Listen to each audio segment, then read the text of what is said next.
pretty Where did sick. you get that? Hey, this is Movies, a podcast about the act of cinema. And with me today is Hans. Hans, you got to claim a disguise before I broadcast your video. Everybody's going to have a disguise tonight. Come on. Everyone's waiting on you. You know what? Hey, it's Brendan. Hey, Brendan. How are we doing What today? up, fellas? I love your goggles there. These are my pit vipers. They're very cool. They're very like a 90s squirt gun commercial kid style. Yeah. Better is better. Hey, Hans, welcome. I'm glad you're I'm cute. yeah. You are very KY. That's appropriate for the show tonight. Oh yeah, oh man. Hey, is that a hair sprouting from your head? What, Jay? You've really got the Tokyo Vice colors dialed in there. Yes, I suppose I do. I'm trying to be very on theme tonight.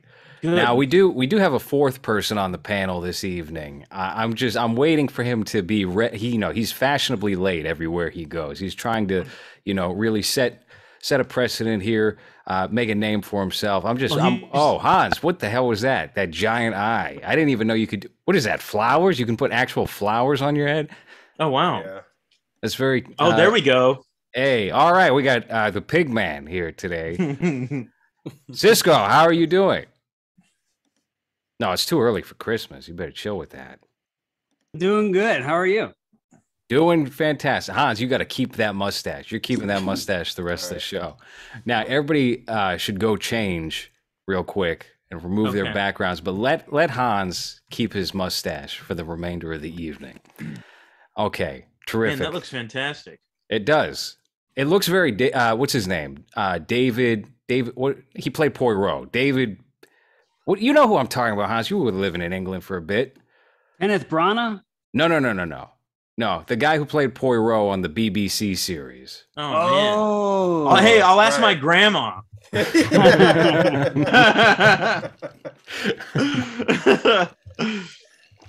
Speaking of series, we are talking about a TV show this evening. We're talking about a brand new program on HBO Max.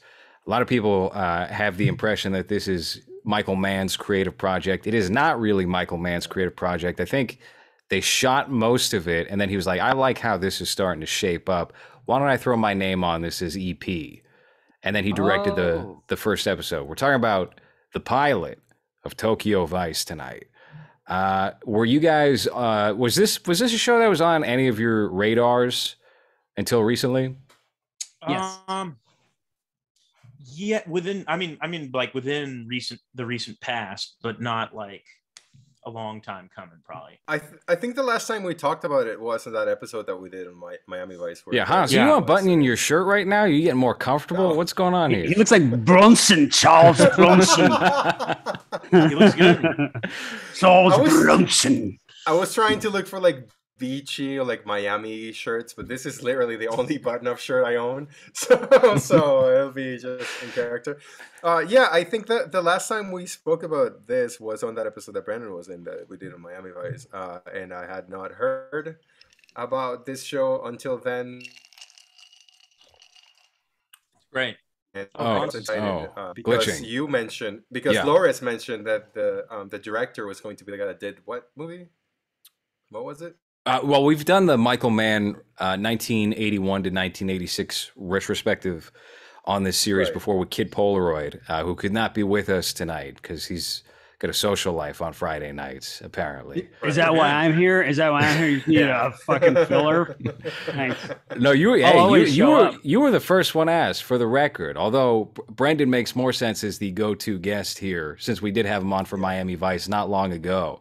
But I did want to have both of you guys on to talk about this because it is the newest thing we've got from Michael Mann since he did Black Hat, which I guess I still haven't seen it. I have like a 17 gigabyte director's cut that somebody assembled on this whatever, and that's apparently much different than what was released to theaters and what got put onto Blu-ray. And they played it maybe once on HBO or Showtime. So I was kind of curious to see what state of things Michael Mann was in when he made this compared to what I had last seen from him, which I believe was Miami Vice. Did you see succeed? Public Enemies? I did not see Public Enemies. No. Okay. I saw that. Which, if I recall, when you brought it up on the show, you noted that it has a very similar style to Miami Vice and Collateral, in spite of taking place in the early 1900s. Well, yeah. That it's kind of a funny juxtaposition where it's like you have this costume, this period costume thing, shot on digital with the digital, with all the digital noise and stuff. That's such a peculiar juxtaposition. That feels like the visual equivalent to when Quentin Tarantino decided to inject Tupac into Django Unchained or something. It seems like that would be pretty jarring. Well, yeah, but I like the movie. I think it's very good. It kind of feels like a music video. It's very edited. It's edited like very choppy, handheld, lots of blues kind of music in the background. I liked it. I just wish it could hold still a little bit, because it was a different aesthetic from what you're used to with Michael Mann, including Tokyo Vice, which is sort of stilled, kind of quiet shots. And that movie was very like over the shoulder, running, and we're in the woods. Yeah. It's been on my list for quite a while. I think they might have just added it to HBO Max recently. So I got to get around to that, and I got to get around to Black Hat. Yeah, I need to see that as well. Black Hat. We had done a show previously on hold on a second. I was just going to recap real quick to finish the point I was making. We did a show on his first couple of films, and I also just watched the Jericho Mile recently. Someone uploaded that in 1080p quality to YouTube. That was a TV movie that he directed prior to doing Thief, which was his first theatrical release. We covered Thief, we covered Manhunter, we covered The Keep, and the first 2 episodes of Miami Vice, which kind of sets the tone for the rest of that series before he is just producer in name only, I think after the 2nd season. So we were going to pick up with Michael Mann's work. I think, what is it? Last of the Mohicans starts his 90s run, and then he does, The Insider and Ali and a couple of other movies. Heat, of course. So we have to do a second part to that at some point. But then we picked up with Miami Vice with you, Brendan, and we got into that film a little bit, which seemed like there was a general assortment of reactions to that movie in 2021 as we were watching it. Because I certainly liked some parts of it, but I also felt like there were many aspects which could have been refined. And you were probably the ardent defender of the movie on the podcast for that. The greatest movie ever made, if I recall. Right. It's great. We got into Collateral a little bit. So yeah, it's similar to Collateral. Miami I pair those 2 movies together in my head. They're brother and sister as far as I'm concerned. Yeah, I don't know if Mark Ruffalo is in both of them or if he's just in Collateral, but I feel like he was in Miami Vice too. But there's no Mark Ruffalo in Miami Vice. Thank God. But Mark Ruffalo's in Collateral? Yeah, he shows up. So is Jada Pinkett. And he's got earrings like you, Brendan. He's got like earrings in his ears, and he's like he's looking cool. Yeah. Dude, I know for a fact I could beat up Mark Ruffalo. yeah. Dude, you know what I just watched? He's like, don't mess with me. I'm the Hulk. I watched this movie with Mark Ruffalo and Joaquin Phoenix, where I don't know the name of it, but Joaquin Phoenix just accidentally runs over Mark Ruffalo's son and kills him and hits and runs. And then later, Joaquin Phoenix, because he's not getting anywhere with the police, hires an attorney. And the attorney assigned to the investigation is Mark Ruffalo, the guy who did it. Wow. Yeah, it's kind of an intense movie. It doesn't really pay off, but it's interesting to see those 2 on screen together. He's like, you killed my kid. You killed my kid. Exactly. Why did you kill my kid? What? No, I didn't. That's exactly. Have you guys seen the HBO limited series by Derek Cianfrance? It stars Mark Ruffalo as Mark Ruffalo, essentially, and then Mark Ruffalo as his retarded twin brother with schizophrenia, who's obsessed with chopping off body parts. So he plays retarded, like he goes. Yeah, more or less. They treat schizophrenia like you're retarded, like he's retarded. Yeah. If I had known that that's where he goes with that, I would have seen it by now. I kind of wish I knew. They also bring back Rosie O'Donnell, the actress. out of retirement. She plays like a social worker or something who's in charge of retarded Mark Ruffalo because he cuts off his hand and thinks it's a message from God. He's going to remove his limbs. Oh, God. Rosie O'Donnell played retarded. She did. One of the best retards in cinema history. Riding the bus with my sister. Hans, could we just watch a quick clip from Riding the Bus with My Sister? Yes. Cisco, have you ever seen Riding the Bus with My Sister? No. Oh, you're in for something special. We should do an episode. Retard special. Civic TV. Like a commentary track on this movie because it's hilarious. Hold on. I think that's a good idea. You know what? Someone just wrote in the comment section recently. You guys should do a commentary. Little do they know we have a whole series, which is essentially that. But that could be a good one. All right, I just. You got it. This is what the Tokyo Vice audience is tuning in for. I just love that Rosie O'Donnell both looks like a retard and a midget at the same time. Yeah, she does. Somehow. Oh, yeah. Wow. Hold on, we got to get the volume going. Here, we got to listen to this. Sorry, my bad. I forgot. You know, she looks like a Charlie Brown character in that outfit. Totally. She's a peanut. You know, she could have been a good inclusion on Tokyo Vice. Yeah. She could pass her Japanese. Yeah. Oh, yeah. Especially when she speaks in this movie. I fart. You say, I farted? Is that what she said? I farted. She said I farted? Yeah. Wait, hold on. Whoa. She actually... No, she said I'm first. She said I'm first, and then she said it after. I farted. Racing. Nah, you're second. You know you're always first with me, Beth. Every day you are first person on my bus. Yeah. Of an Indian man with a fedora as a driver. First. I wouldn't. Oh, that guy was the rapist from Shawshank Redemption. Go, just rides around all day. So it's a free country. I'm a person. I buy my bus pass for $40 and I'm first always, so that's why I'm first. Yeah, you're doing it on the government dole. Why don't you do something useful in your life? Okay, Henry. Wow, this guy's very libertarian. Yeah, he's like, Where do are you going something. today? But he's very generous, Now though. I'm gonna catch a bus with Rick. Ah, Rick is your new favorite. Yeah, because he has a green card. He's cute. The green Mustang, very classy. Yeah. I think he's gonna take me for a ride in it. What about your boyfriend? What about Jesse?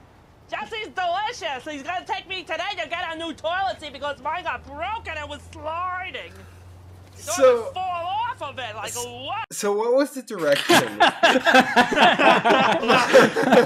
Dude, I could just watch that. I know. That was excellent. Wow. That should be a was the profile picture right there. What was the direction from the director for this scene? Just being like, okay, Rosie, listen, we need you to talk like there's something in the back of your throat that you can't get rid of, or like your tongue has been cut in the middle. No. That's not how it went down. She brought this to the director. Oh yeah. Oh my.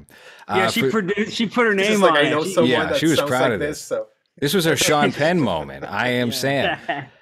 People who are not watching the visual component that is aligned with this show, you know, people hit me. Like, I release the order of the episodes sporadically on the iTunes and Spotify feed compared to what we do with YouTube. So today, I think Shut-In came out, which we recorded like 4 months ago, Anthony, whenever that Daily Wire film came out, and people would just be like, oh, great episode on Shut-In today. It's like, I completely forgot I queued that up for today. So if you want the newest episodes, if you want the visual component to see Rosie O'Donnell's retarded face, patreon.com/LowRes. So head on over there, $5 tier. Okay, Hans, what were you getting to before we got completely sidetracked that you were trying to address when we were talking about Miami Vice? I don't know. I got lost on Rosie's fucking weird afro. I don't remember what my point was. Yeah, you know, I showed Trevor this, and we were my co-host on Drunk on Movies, and we were going to do. I was like, we should do this, but then I looked it up, and other people, and it's like comedian podcasters did an episode on it already, and I listened listened to some of it and I was like, it's hard to do a whole thing episode on a really shitty movie. Right. Better as a little bit. Mm-hmm. Mm-hmm. Sorry. Worked on it. Yeah, that's fair. Right. Well, listen, we've done a string of Civic TV episodes where it was a really shitty movie and it was fine like for 15 minutes.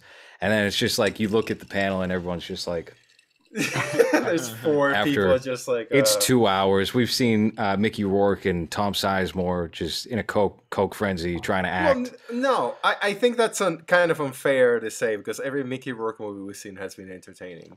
It has been entertaining. The times we've been like that is whenever we've seen what's his name, that YouTuber bearded bald guy. Do you think he's do you think he's director guy that sucks? The Wall. Fuck, what's his fucking name? Dog Walker. Oh, Doug Walker, the nostalgia critic. We've seen his 3 movies, maybe, or 2 of them, and that was the most painful to get through, just because. Right, but that's YouTuber level quality, which is just like you can see that everyone smells. Sorry, Anthony, what were you going to ask? I forgot. That's all right. No one's memory is all that sharp this evening. That's fine. That's fine. As long as it counts for this program, Tokyo Vice. Now, we were talking about, is Tokyo Vice on the radar of people's entertainment sphere? And this is something that I was made aware of, I think maybe about a year ago. I read the book Tokyo Vice back in 2018. And I liked it at first, and then I started to gradually dislike it because I noted that the author, who looks a whole lot like David Schwimmer in real life, Jake Adelstein, started getting carried away with his exploits of I was fucking this prostitute and that but he would like carry on for pages at a time. Now, I know this is a very sex positive panel here, but when you're trying to, uncover a mystery, sometimes you just want the mystery, So I was like, wrapped in a riddle. This guy started out with, he's breaking a sex trafficking ring, and he's bragging now. He's just bragging 3/4 of the way through the book. This wasn't in the first half of this, So I was like, all right, whatever. Then they announced the show, and Ansel Elgort is the star. And I'm like, all right, well, maybe I'll check it out. I think Daniel Destin Cretton, who did Short Term 12 and directed Shang-Chi, was signed on to direct all 8 episodes. And then Michael Mann was like, nah, I want to direct the pilot. And then Daniel Destin... Was that the kid that was like eating people in Hollywood? Or was that a different like Moonface? That's Armie Hammer. Guy? Yes. Oh, right. Armie Hammer and Ansel Eckert. I wonder what public school those guys went to with names like that. His dad, Ansel Elgort, is 28 years old. His dad is 81. Wow. Yeah. Now, I thought, damn, he must have got some like really nice tail, perhaps. No, his mom is 75. It was a very age-appropriate relationship. Oh, good God. So he just has some old parents. And he looks like he has old parents, He sure does. He acts like he has old parents. He's gentle, very gentle. He's cool, though. I think he does a good job, and I'm not that familiar with the young man. Yeah, surprised he's 28, to be honest with you. I'm younger. Typically I don't think I've ever overtly disliked anything he's acted in, but yeah, I enjoy him as the lead in this, especially since he's got such a fucked up hairline. I really appreciate that fact about him, that his hairline is starting to like meet the center of his head. Because you don't often see that in Hollywood with these young guys anymore. Maybe he's just in denial. Maybe he accepts what he's got. It's nice. It's a nice change of pace. Yeah. It's nice to see actors with alopecia. You got who do you got? You got Jada Pinkett. Right? Yeah. You got Bruce Willis. R.I.P. Michael Chiklis. Alopecia dementia. You got Mark Strong, who always tries to pretend he's not bald by way. Oh wait, and you have Brendan's favorite actor, Dean Norris. Yes. Yeah. Okay. Okay. You know who the ultimate alopecia actor is? Is Billy Zane. Billy Zane. Oh yeah, and he wore a wig forever. He did pretend for a while. No. Brendan had this really funny tweet. I don't know if you guys saw it, but D Norris was like going off on some. He was talking about Joe Rogan. But I think he was being. In the final analysis, I think maybe he was actually pro Rogan. But really? At first, I took it that he was that he was being snarky. What did he say? I think I saw the tweet. I just don't remember the context. I can't remember what he said, but all I wrote in reply was, "Hank, I fucked you." But you know what? Blauer guys told me to say that. So it's actually Blauer guys. Yeah. That man. Yeah. He's the man behind the curtain, that Blauer. Yeah. So I don't think I've ever seen Blauer's face. I've been in his house. Holy I've been in his condo. But you didn't see his face? I did actually see his face too. Oh, I wonder if he was wearing a veil the entire time. We smoked cigars in his living room. It was cool. Nice. Yeah. Are you talking about the Joe Rogan tweet where he says that where Dean Norris says that he wishes Joe Rogan was doing the Chris Rock joke? Yes. Yes. And so, well, there's two ways to take that. One, he wishes that Joe Rogan had said it so that Will Smith would hit him. Right. The other is that he wishes Joe Rogan had said it so that if Will Smith attempted to hit him, Joe Rogan would put him in a chokehold and kill him. Yeah, that makes sense. Hans, what is the exact tweet? 6'4". It's God damn it. Hold on. He says, really wish Joe Rogan was the comic who told the joke about Will's wife last night. We'd all be talking about Coda winning Best Picture or waiting on updates from the ICU. Yes, and so I mean, presumably that's Will Smith in the ICU. Am I right? Right. Yeah, you're right. Yeah. So, but at first I was like, yeah, I'll send it to my friends and was like, look at this faggot, or whatever. But then Will Smith has been banned for 10 years. From going to the Oscars gonna last 10 years, and they're dunking on his ass. Did you saw that video where his wife's like, she's like, you being silly now. You being silly. And he's like, please don't film me. And he's like, honey, no. He's like, no, I have tight control of my social media. That's the worst. And also I haven't listened to the song, but her boyfriend came out with a song that explains everything that happened between them today or like yesterday, where it's just like, Will, like just you can literally get any woman. I know. Well, she's under God. I mean, talk about a real. She's done a job. She's gotten inside his head. I mean, she's undermined his very sense of self. He's held captive. Well, I had the impression up until this whole like cuckold thing that Will Smith was gay. I thought even this for a while was a cover that Will Smith was just like posing as kind of like how Ryan Seacrest maybe drummed up his own Me Too to seem straighter, but I don't think so. I don't know. Alexis Arquette, one of the final moves of Alexis Arquette, the trans Arquette before dying of pneumonia, said on a Facebook post, Will Smith was caught sucking off his agent, and that's why his first wife left him. So that was the parting words of Alexis Arquette. Yeah, I mean, maybe, but you know what? When you're trying to make it in Black Hollywood, you gotta do. Jesus. Oh, here we go. All right, so sometimes you gotta take a shot in the mouth. I didn't. That's why I'm not famous, baby. That's why I'm not famous. Hold on, Anthony was in Succession. How many penises, Anthony? In the background. I only had to give a hand job for that. That's a hand job.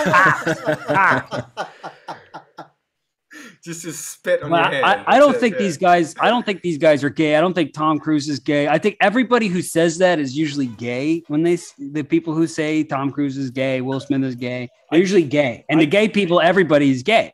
But I think these guys are asexual. They like looking at themselves in the mirror. They don't even fuck. They're just kind of like they're all into their own. They all go to Scientology or some woo-woo shit. Will is into. I don't know if he was Scientology, but he was. But he's definitely into like he's definitely into like thetan, whatever. He's into the. Well, part of that whole that whole Instagram video or whatever that Jada took, she was referencing some kind of like counselor or guru or psychologist that they were both working with. Right. But I do think that John Travolta is gay, and I'm not gay, Anthony, although, and I think that I do think that was being blackmailed by Scientology, by the Church of Scientology, to stay with the church because they knew he was gay and he didn't want people to know. Of all the Hollywood stars that have been accused of being gay that have not come out, I believe it about Travolta probably the most. I don't believe Tom Cruise is gay. No. I think this essentially confirms that Will Smith is clearly not gay, because why would a man endure so much humiliation, especially for a woman? If Will Smith were to just say, "Yeah, I'm gay," right now, he would have a second wind. His career would have a second wind. Yeah. What, he would play dad that's married to dad on a movie? Is that his? You could have him married to Chris Rock and do Chuck and Larry, the Black remake. Well, what they could do is they could have him come back in another Independence Day sequel, and he could be, dating Bill Pullman. He could just do that Fresh Prince TV show that's all serious, but he plays like a gay president. He could be the uncle, the gay uncle. The uncle was really gay, wasn't that? The uncle was like with the dad with Carl from Family Matters. They were like partners. That could be a great, cute, like DeviantArt comic book, maybe. How about Jeffrey, the butler? Don't encourage. He was gay too. Yeah. Fucking sex drawings of Carlton side characters. What if Carlton was Hotep? That would be awesome. He's got a Hotep vibe. What if Hillary had an OnlyFans for just her toes? That'd be sick. Just her toes? I don't know. I'd pay for that. Yeah. I want to check those out. What are you walking on? I forgot. Let's see them little piggies. Put them on my lap. Put them right here. You could have her take like the turn that Spielberg's daughter took, where she just marries a 55-year-old fisherman and does pornographic videos. That could be. Wow. That could be. I mean, look, it's the Fresh Prince, right? But it's like the dark and gritty Fresh Prince. Yeah. Well, she wasn't adopted, right? She was adopted from some place in Africa, because she's never do that. I don't know if this is what happened or not, but Africa. I know that Spielberg is Jewish, and she's black, so there's something weird there. He picked her up when they were filming The Color Purple. Yeah, she was like, "You eating shit? All right, let me." You're my daughter now. Did Michael Mann do Black Rain? No, that was Ridley Scott, right? Yeah, that was Ridley Scott. It felt like Tokyo Vice felt like Drift. Black Rain. Yes. Tokyo Drift kind of felt like Black Rain in that it was like, I was really excited. Tokyo, Yakuza, I love Japan, Michael Mann. Ansel Elgort, I think he looks like a 12-year-old going on 40. Mm-hmm. I don't think he has I don't believe him. He looks too young. He looks a little too. Who would you cast? Pretty. He doesn't have any facial hair. Who would you cast? Who would you cast there in that role besides yourself? It's like something you'd cast like Ryan Gosling in. Well, you know who was cast originally back in 2013 when it was optioned is Daniel Radcliffe. They wanted to go even younger and fresh-faced. That's terrible. Well, he can grow a beard though. But he's short. He is very short. He's a very dainty man. So he wouldn't stick out as much. You know that scene in that first episode where he's waiting for a train, I guess, and he's just like 6 inches. He's miles above every Japanese citizen. Same in the club as well. It's very easy to spot him. Yeah. It was just kind of like, Go ahead, sorry. They had to figure out how to fit one black person in just so they wouldn't get any shit. And it's just the friend who shows up to say, "Hey, I'm leaving." See you later. Hey, Yeah. That's cool. That's cool. He's like, I'm getting the fuck out of here. These people are racist. I think the show, and I've seen beyond. I didn't know that.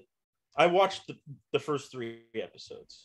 Uh-oh. Likewise. Yeah. Oh shit. Okay. So and the most interesting parts of the show to me are the Ansel, up against the Japanese society. Like the culture clash. Him getting yelled at for being a gaijin. And I like that. And the fact, and just the fact that, there's a hubris. You might say there's a chutzpah to him coming into like this very like traditional society, conservative business, and kind of like trying to smash through, because I think that in the United States or whatever, there is this idea that like you got to kind of like make your own reputation in an organization, and like, be a self-starter. Mm-hmm. But the self-starter attitude in a Japanese newspaper, especially as the very first foreign person, I would love to know if that's actually true. Yeah, I would like to know if that's actually true, or if that's just kind of like, we can say that because who's going to look into it. But right. The fact that he's like trying to make it for himself, and he's pissed because they get mad at him. There's a couple ways to look at that, where it's like, yeah, that he's a newspaper reporter, so he reports the news accurately, but there's a cultural, he's making some mistakes. Well, you're not supposed to tell the truth when the government doesn't want you to, right? So it just keeping. I guess so. That's one way. That's certainly the way that I would look at it, but whatever, he's ruffling feathers in a society that's definitely not his. But it is because they want to just keep their life like chill, right? Because those actual detectives actually do the work they're supposed to do. They're all like, we're keeping our life comfortable. Japan's got a very low crime rate. I mean, they don't have a lot of crime there at all. It's one of the cleanest cities I've ever been to. I think it is the cleanest city I've ever been in. And so the people who do crime usually deserve it. Like who get like stabbed with a fucking Ginsu knife or whatever that guy is with the sword sticking out. Like he probably did something to deserve it. He's probably fucking with the wrong people. And to them, they're like, well, I mean, we don't, they don't like tattoos. They don't like anything. They don't smoke weed. They don't do any of that shit. They're kind of a conservative people. They drink a lot.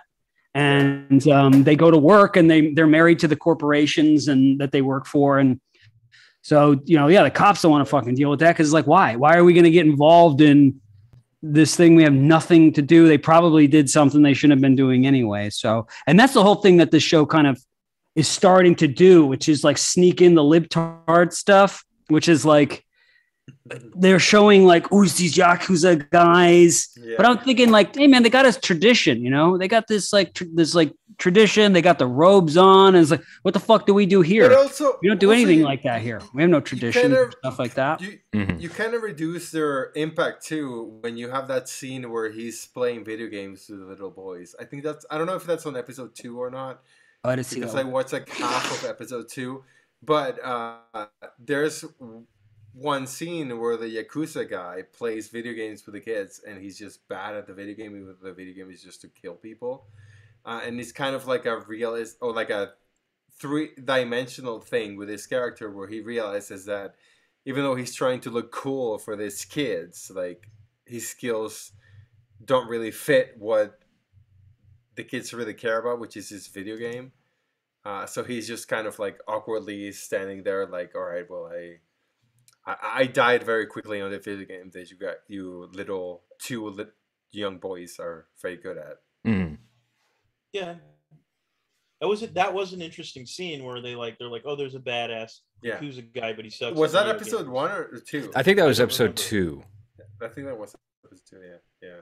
I just did the second and the third episodes this evening, and I think it maintains its quality throughout, but there is a clear shift after Michael Mann is done directing. And Brendan, maybe you're especially in tune to this, because I think I even said to you, it feels like he got very hung up on what he was exploring when he was doing Miami Vice and Collateral and I guess Public Enemies and probably Black Hat, where he seems to like to take adventures into the messiness of filmmaking and try and discover new things. And the younger directors, they're petrified of that. They don't want any potential flaws. Because I noted a lot of technical gaps or little problems here and there when I was watching that first episode that I did not find in episodes 2 and 3. And I'll give you an example.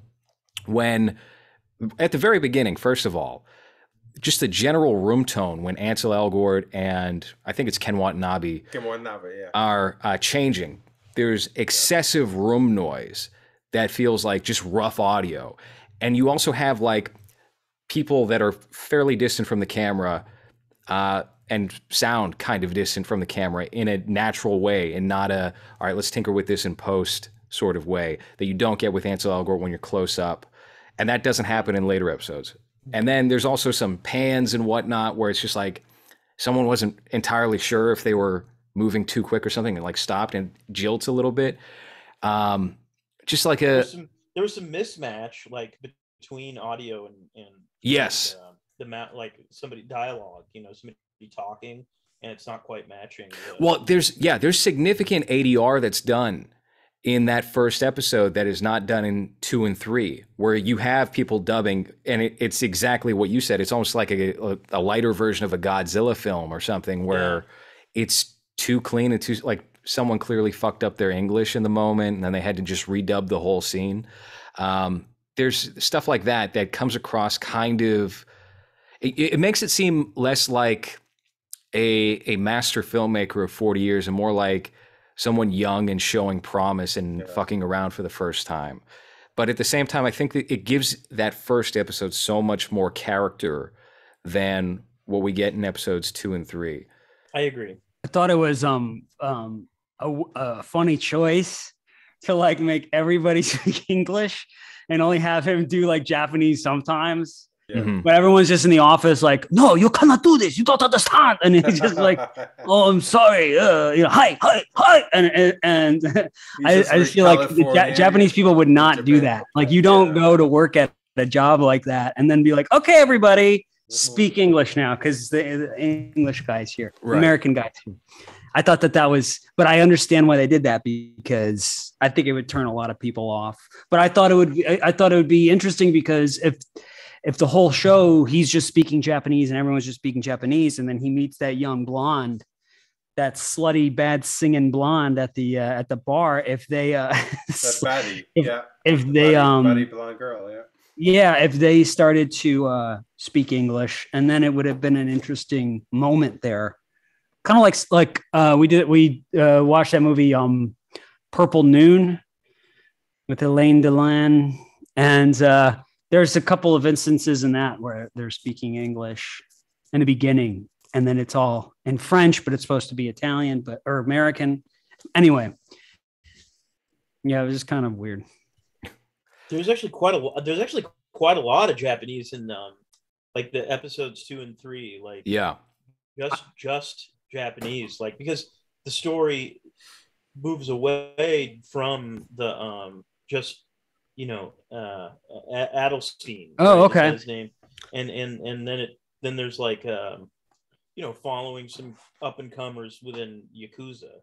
Yeah, I was told just to watch the pilot, so I just watched the pilot. Yeah, I would like to primarily concentrate on the pilot because I think that's almost its own thing, but it is good to compare and contrast and see what the changes, because I honestly I don't know if there's a whole lot to talk about with those second and third episodes. It's like a very standard good HBO show, but I think there's so much more of a creative pulse to that opening episode with many of the shots and just with how he's choosing to handle a lot of the material and the acting. And it feels almost like he's combining kind of an old school 70s or 80s style of filmmaking with that digital, let's just run and gun it method that he became so fond of in the last decade.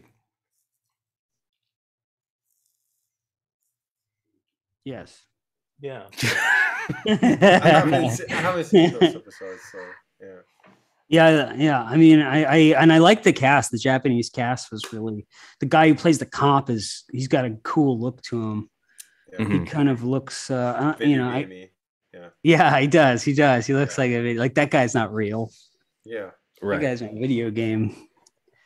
And then Brendan, since you did watch episodes 2 and 3, I mean, what did you notice, I guess, as something that was maybe more distinct to the pilot, or something that was separate of, the director's name is not coming to me off the top of my head, but there was one director for both episodes 2 and 3, and I think he was just kind of like a standard television director. Was that shift as noticeable, in your opinion, as it was for me when I was watching?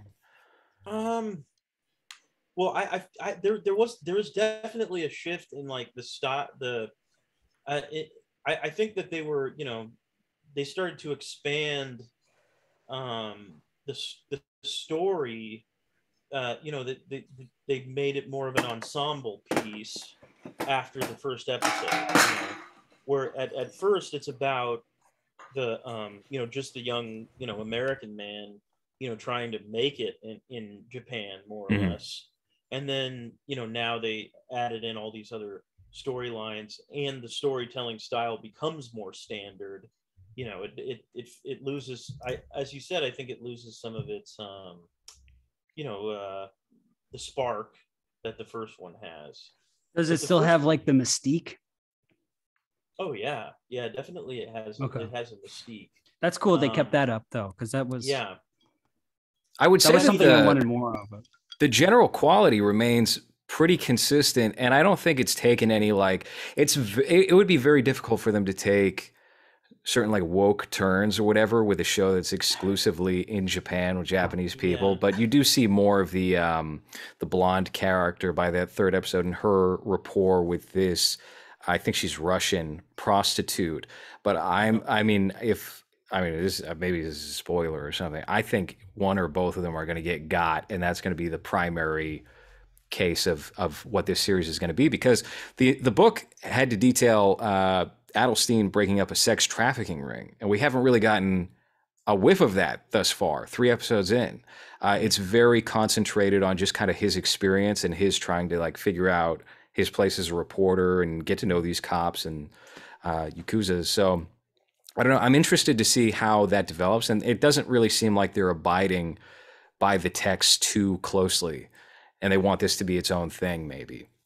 Yeah, they must have been pretty pissed about that. The Japanese police and just the journalists and all the community, just like how some foreigner comes in and does that and kind of gets credit for it. Because, Well, I mean, the thing that I find remarkable, within the show, is that he's they hire him, and then he's being assaulted at work because people just are not used to seeing a non-Japanese person even in the building, and a round eye. Yeah, and so he just gets accosted physically at work, and and nobody apologizes to him or anything like that. It's just he's the new guy, Right. Now, Cisco, you went to Japan, right? Did you suffer any racism over there? No, they generally don't mind white people, but they don't want them dating their women. When I was a kid, I grew up in Hawaii. I got the shirt on right now, my Hawaiian Island shirt. But I grew up in Hawaii, and I had this. Yeah, you got an aloha shirt on. He's a boogaloo. We got a boogaloo boy in here. We have, there's a lot of Japanese people in Hawaii, and I had a crush on this Japanese girl. And for Valentine's Day, I spent $40. I was 14, 15 years old. $40 is a lot of money. Yeah, for sure. Big deal. And I brought this stuff to her house, and I knocked on the door, and I was like, let's give it to your daughter. And they were like, no, we don't want that. No, don't come here again. And they did not want her dating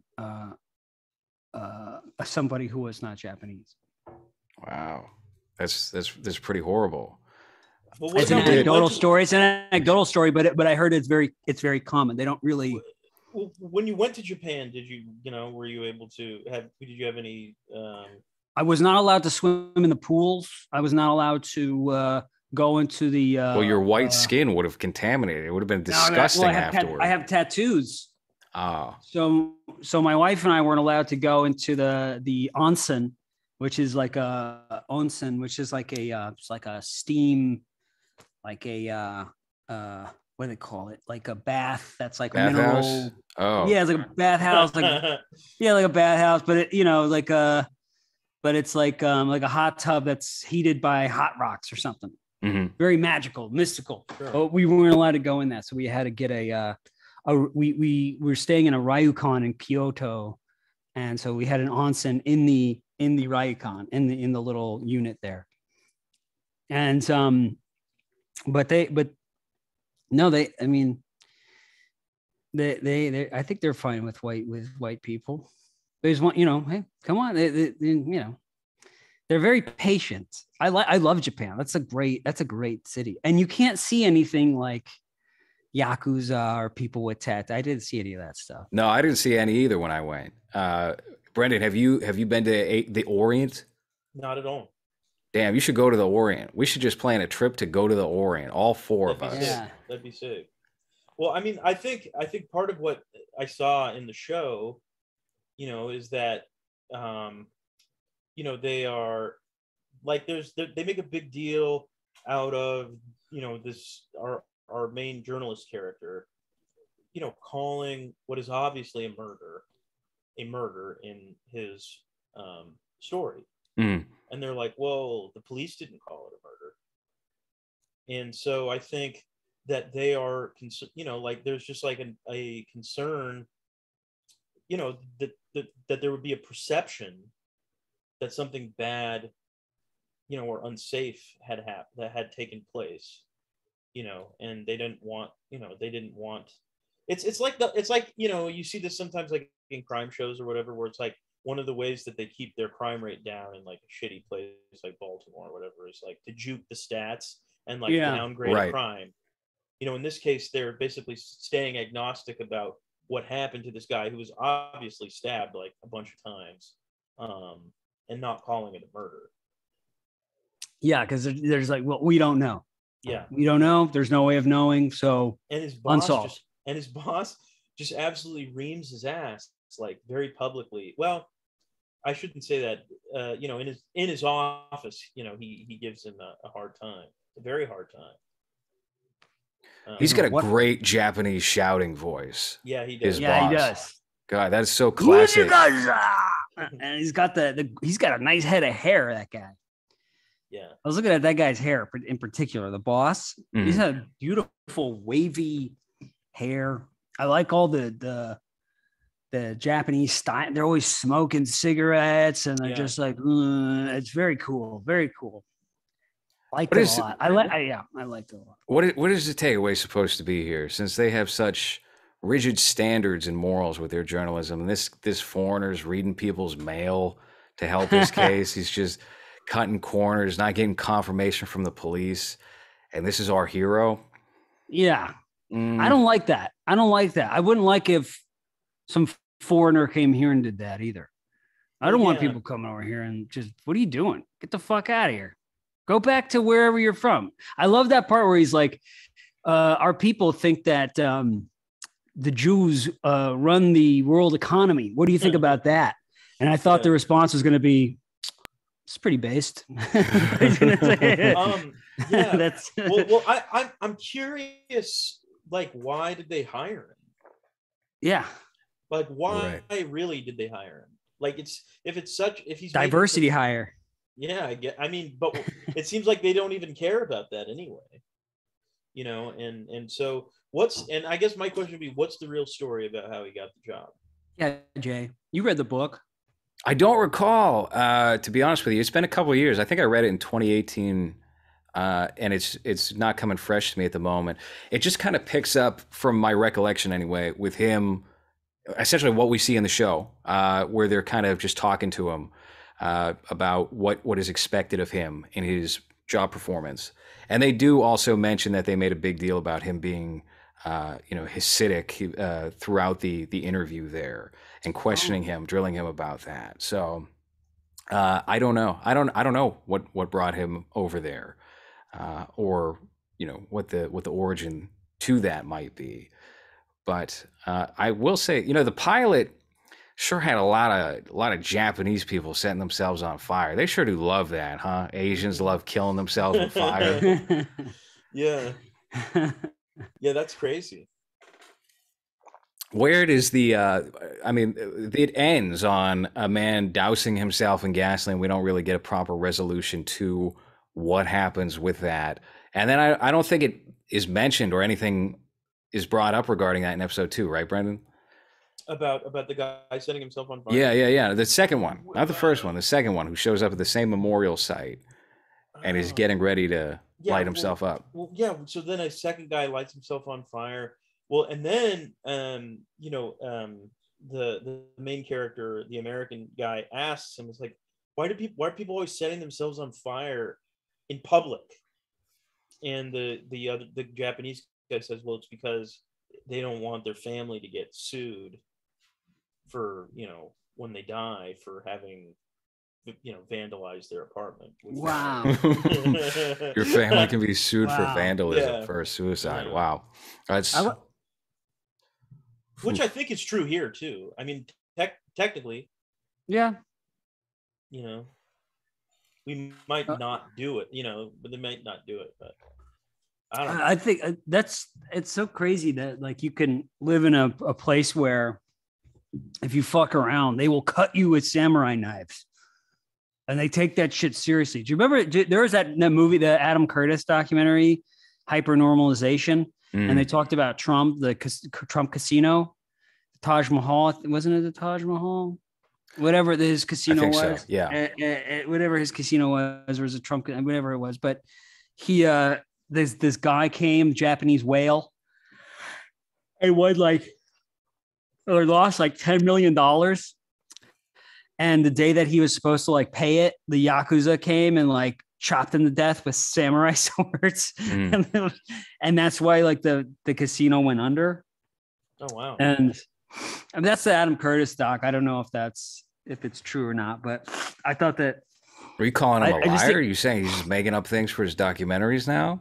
I don't know. I think all documentaries are kind of bullshit. They're all coming from a narrative perspective. It's not actual reality. I mean, Werner Herzog said that himself. It's like, you don't make them. It's not reality. It's like you have a concept of what this thing is in your head, story you want to tell. And then that story kind of changes as you go. Like it is when you're directing anything else where you have the script, but this is, but yeah. So I don't know. With Adam Curtis, I like his movies, but I do think that there is an element of, there is a narrative that he's trying to get at. But I don't know if that's the story with Trump's casino, if that's why it went under, but that would be a pretty fucking cool story though. This guy, I mean, we're about to pay his tab and then he got fucking hacked to death and we couldn't pay the bills. So we had to shut it down. I can't even watch documentaries anymore for that exact reason. I'm just so in tune to this is where you're leading me. Although I did just watch the Jimmy Savile Netflix 2-part documentary film. I don't know if you guys have checked that out. Yeah, how was that? It wasn't too bad. They didn't really delve too deep into his crimes, though. They just kind of said, oh, he had all these links. Look at all, he was writing letters to the prince to give advice on publicity and whatnot, but they didn't really. And then one woman shows up for an interview. They say, oh, he's got over 400 victims from 5 to 75. What? And then they bring in one woman who's like, yeah, I got fingered when I was a kid, and he put his whole fist in my mouth. And that was it. That was the only account. Quite a talent. Yeah. So it mostly just was about his life and career and the life and times of Jimmy Savile. Yeah, it might as well. It's just a lot of appearances on talk shows, and because he was a panelist or whatever. Hans, you were living in the UK. What did he do? What did he do? Right? I didn't even heard of this guy. Jimmy Savile. Yeah, he was he was molesting kids. Right? Yeah. Yeah. He was touching allegedly, children. It sounds like now what they're walking that back a little bit. It was it was actually it was a very pro Seville documentary. They were saying he was innocent the whole time. Really? Wow. Really? I don't know. You have to watch to find out. Okay. That's what I like. A good mystery. All right, so I got it just before it was about 30 minutes to us, recording this, that my brother and I had just finished watching something. And so I just put on something to put it on, and it's just this absolutely atrocious documentary about O.J. Simpson, where they use this video that really has nothing to do with anything. It's just video of like O.J. Simpson in a limo, and talking about just bullshitting to the camera, but they're making it out like it's this like groundbreaking new footage of OJ, and that they've got like this brand new perspective on the murders, like it wasn't OJ. It was, but it never gets to the point. It's so bad. It's the worst thing I've ever seen in my life. It was on Tubi, but whatever. I mean, I just couldn't believe that this existed. Like some poor motherfucker like had to edit this thing. It was from the producers of Buckbreaking. Yes, OJ was framed. Dude, I bet Buckbreaking makes more sense than this thing. Like, I mean, that was a big thing in the 90s, right? You would get like, a paparazzi would get some like exclusive video footage of somebody, and then you would figure out how to use that. Like that would be the centerpiece to some bigger documentary. I feel like they did it with Leo and the Pussy Posse back in the 90s, where there was a lot of behind the scenes shit, and then they were like, we're turning this into an expose, a special documentary film. Okay. He's going to be the biggest Me Too. It's going to be the grand finale. Oh my. They're like, we got no more. We got no juice left in this thing. Let's get Leo. And he's going to cry, and then he's going to go away. You'll never see him again. He's going to become the Aviator. Okay. I agree with you, Anthony. Wait, how many movies does he make a year? 1, 2? DiCaprio? Yeah. I feel like he must be a little closer to down on his luck these days to be doing Netflix films. Yeah. Which weird, like a lot of people like that movie. A lot of people what movie? Don't Look Up. Don't Look Up. It's a movie with Jennifer Lawrence. She's in it. So it got a bunch of, it's like a SNL skit that goes on for 2.5 hours about the world ending.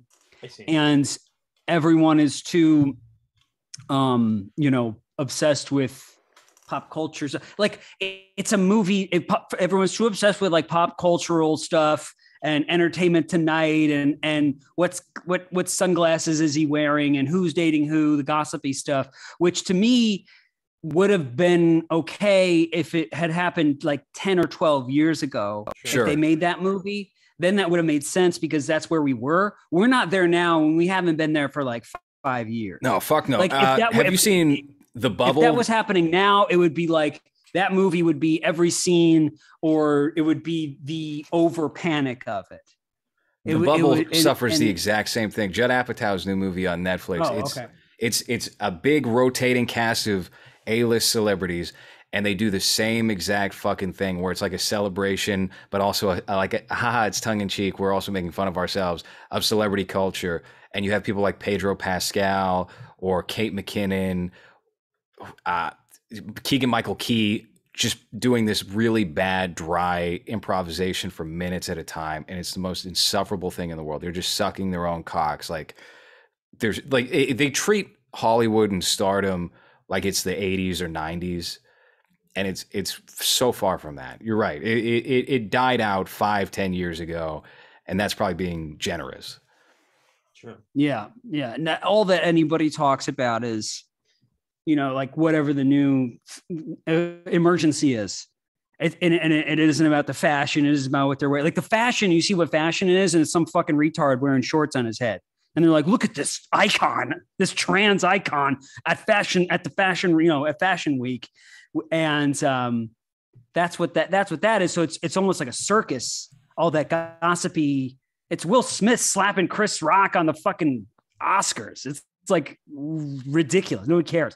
But everybody's about like Ukraine. We got to give guns to Ukraine. We got, nuclear war is coming. It's here. World War III, and then Civil War, and then pandemic.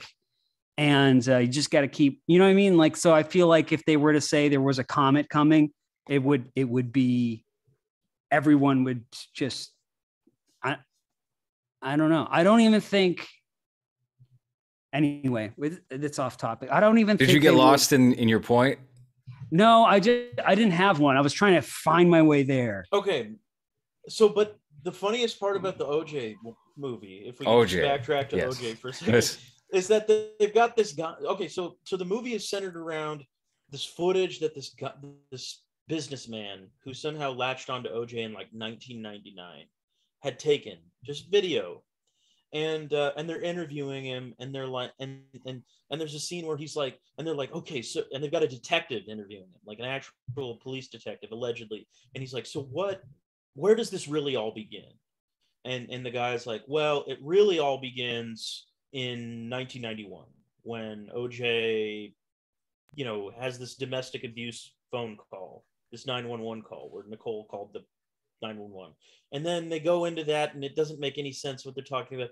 And then they have a whole nother scene where the detective then's like, so what you're saying is where it really all begins is in the 1970s. And so the guy's like, yeah, it begins in the 1970s. And so like there's like they're repeating themselves in this really weird way, and it's like I half expected there to be another scene. It's like, so what you're saying is this really begins in World War II, and then he's like, yeah, with the when Hitler invaded Poland, and it's just like ad infinitum. It just keeps going back like further and further. The movie, I'm telling you guys, it made no. It's laughably. It's actually not. I'm making light of it, but it's almost impossible to make fun of because it just is that incomprehensible. So, what's the name of this movie? I'll get you the title. Just give me a second. But, they've been trying to figure out like the new JFK forever, and they can't do 9/11 because all the conspiracy theories are they're too good, they're too juicy. Oh, and holy shit! Oh, sorry. Yeah. Keep going. I agree. And so they can't go to 9/11 because it's too fringy, right? People, it's too on the fringe, so they have to go for like OJ or, and then maybe Britney will kill herself, and they'll be like, "Who killed Britney?" Sure, she didn't hang herself with her own thong. Well, they did make a Britney Murphy conspiracy movie. Oh, they did. That's right. Yes. Yeah, and it's like, well, in final analysis, we think maybe it was just mold. But it's called Who Killed Nicole. Who killed Nicole? Dude, there's apparently some new content on Tubi now. She Hate Me, the Spike Lee film. Oh yeah. But also apparently 8mm 2. There's a sequel to 8mm. I just saw that at my local Walgreens. After watching 8mm, I was like, hold on a second. I just watched 8mm as well, and I forgot how crazy it was because it starts out as this like straight, like kind of like, whodunit. Yeah. And then it turns into Liam Neeson, like this Cage is just like, yeah. They really do. They play it straight for almost a good hour or so, and then the last 40 minutes is a Nicolas Cage film. And they really hammer home, like, I think the ultimate bad guy is like, yeah, I'm just a normal guy. Not very satisfying, is it? Exactly. It's Frank Sabatka from The Wire. And he unmasked him. He's like, yeah, no, I was never molested. I never, I'm just a guy. Polish bald guy. I'm just evil. Yeah. Hans, it's good. I like it. I enjoyed 8mm quite a bit. It felt like Joel Schumacher trying to make up for Batman. I think that was the movie he did immediately following. You're but exactly Hans, right. Can you pull up the trailer too? What was the name of the OJ documentary? Who Killed Nicole? Who Killed Nicole? Let's see if there's a trailer out of this. Was this recent or is this older? Well, allegedly, it looks like it's from, like it would be something that, how on cable, like, I don't know if you guys ever go to your parents' house or whatever, and they've got cable and there's like all these like true crime channels that they just have to program with content. And, but I think it used to be called Court TV. Now it's called True TV. Right. Yeah. True TV. Yeah. They've got True TV and, yeah. Throughout those crime show blocks, they love to sprinkle in Impractical Jokers reruns. Yeah, exactly. This is the only film. Okay, yeah, this is. but this doesn't make it. Trust me, the footage is not incendiary in the least.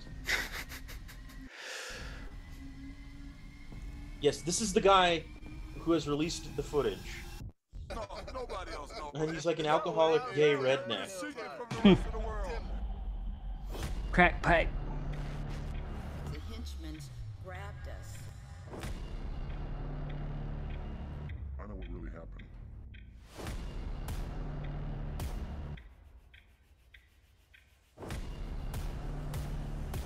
I'm fortified now, baby. Nobody else in the world ever knew that this happened. That's when this whole thing started. This thing didn't start until that book was gone. And why would he give it to Robert Kardashian?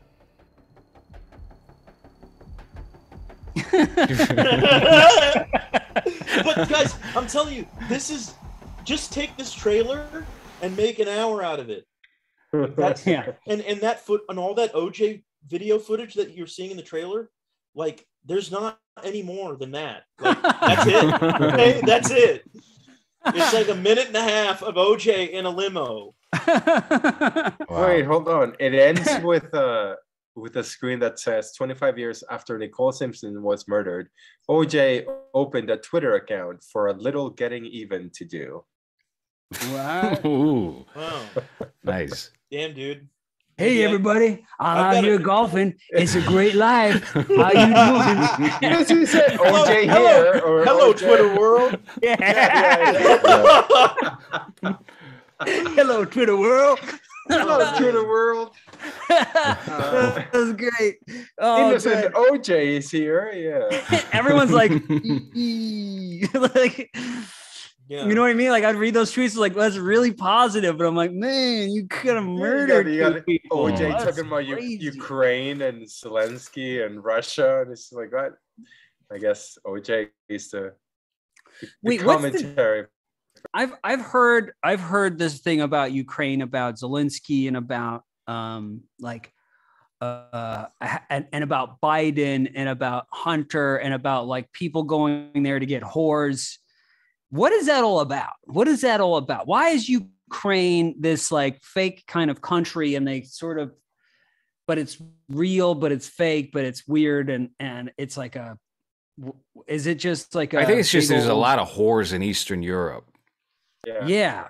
But what's the because it when you look at the Zelensky talking, it kind of reeks of like weird. Like my stepson was like, no, Zelensky's great. He's in the streets fighting for his country. I'm like, I don't think he's doing that, dude. I don't think he's in the streets fighting for his country, man. Wasn't he going to be in the Oscars just to give like a little? Yeah, Oh yeah, Sean Penn's going to smelt his Oscar. That's going to be Sean. See, that's what. See, to take it back to the beginning of I Am Sam, is like that was the biggest red flag right there, because I really like Sean Penn and like Mystic River and pretty much everything he was in. But Son of Sam was like, hey, wait a minute. What is this guy's kind of weird? Sam, why did he do that? I Am Sam. Son of Sam was Adrian Brody, like Leguizamo. And Amy Mann did the soundtrack, and it's all Beatles covers. Yeah. And I remember buying the I Am Sam soundtrack because my first girlfriend said it was good. Soundtrack. I saw it in the theater by myself. I was like, I like Sean Penn. I'm going to go see I Am Sam. That's commitment. Jesus Christ. Yeah. Well, Mystic River was good. He's terrific at Mystic River. That might be, I won't say it's his best, but I prefer young Sean Penn to older Sean Penn in his acting, but is a Carlito's Way. Oh, yes. Yeah. Oh, yes. What a performance. Do you see the similarities between Sean Penn and Ryan Gosling? I do. They both have these like really high pitched nasally voices. When they get mad, they go, ah! They kind of squeak. But they have similar faces. They're very stoned, kind of like stone cold faces. Sure. You get that. I thought that for a while. I was like that he was sort of a modern day. Like I feel like they try to go for, at least they used to. They try to get actors and kind of gas up the ones that kind of look like older actors that reminded people of like those icons. Sure. Yeah, he was in that Licorice Pizza. Did you see that? I didn't watch it yet.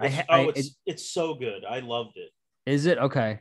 And he's in it, and it's kind of a cameo role. Okay. He plays. It's kind of a silly cameo thing. And he's good in it. Oh yeah, he's good. Did you see Sweet and Lowdown?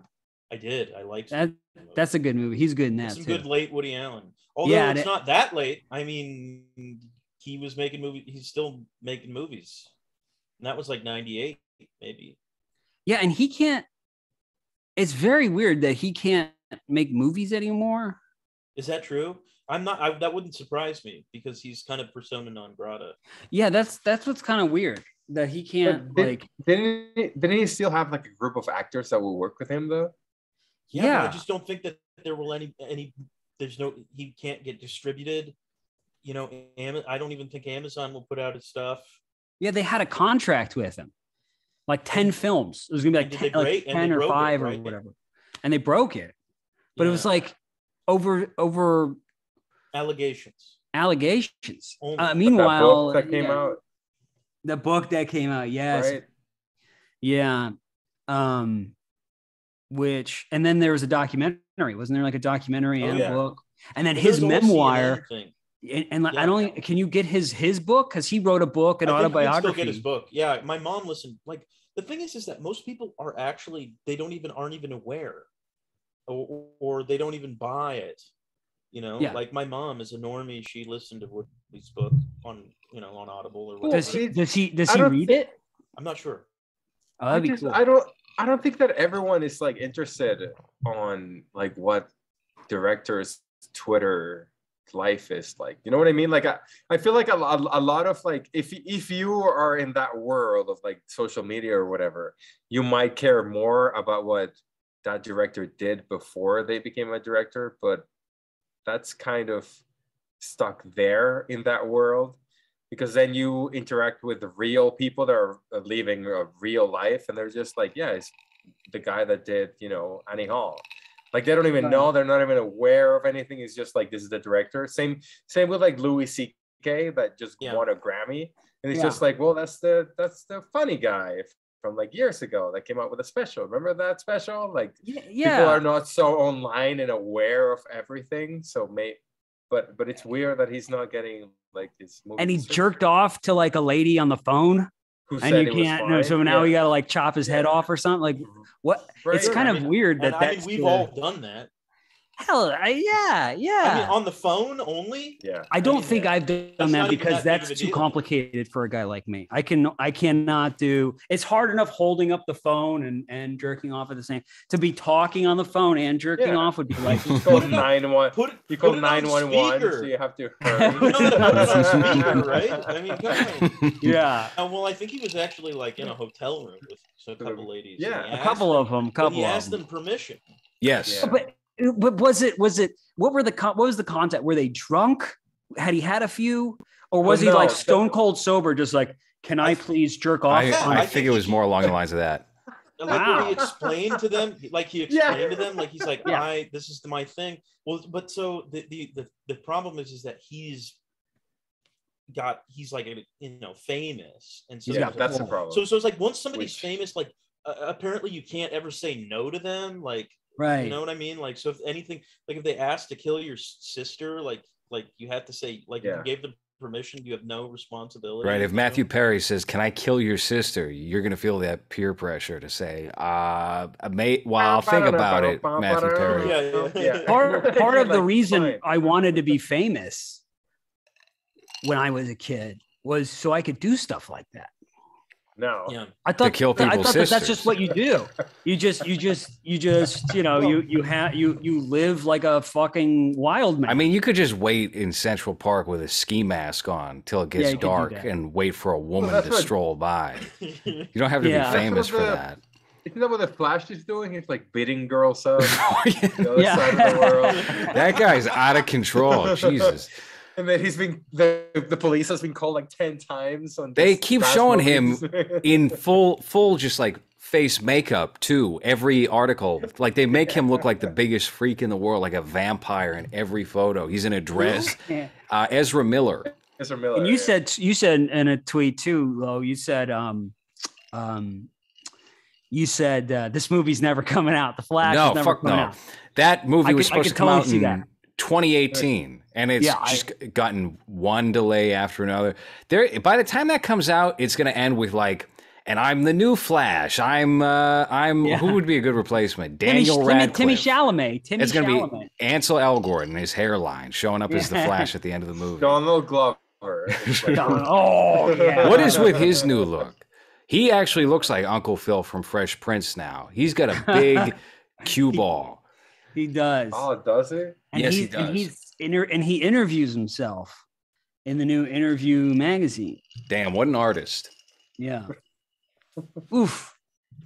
Really lame times, isn't it? Truly. All right, let's take a look at Childish Gambino. Oof. Oh no, he's got alopecia. Is that what the problem is? He got alopecia. I feel so bad.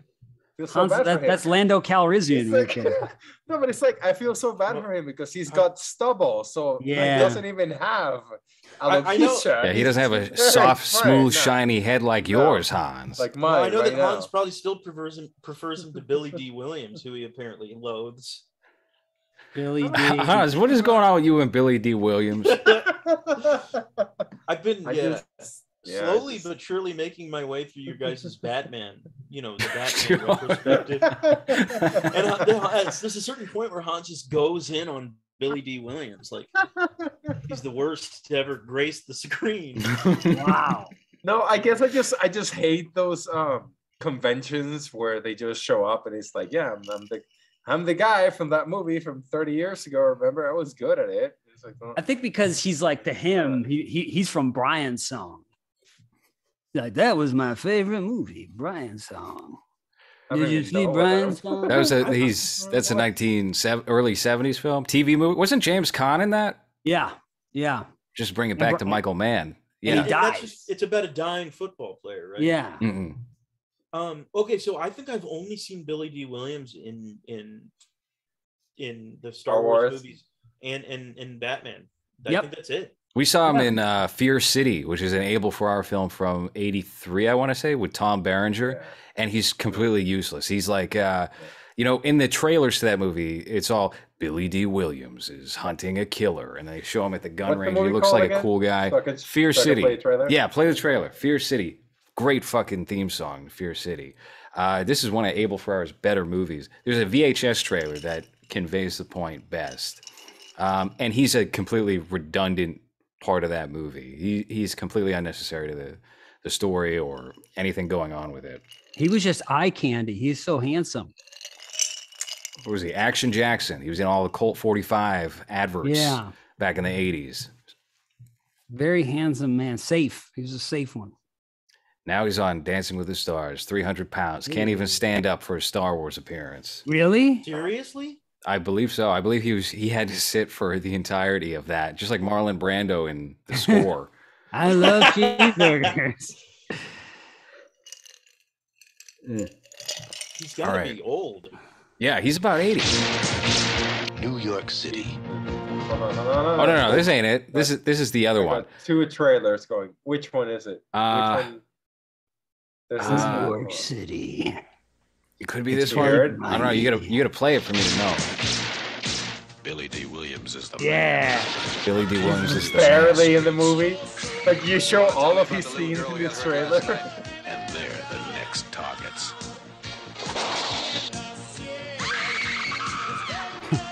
He's got a city full of suspects. So you're tough.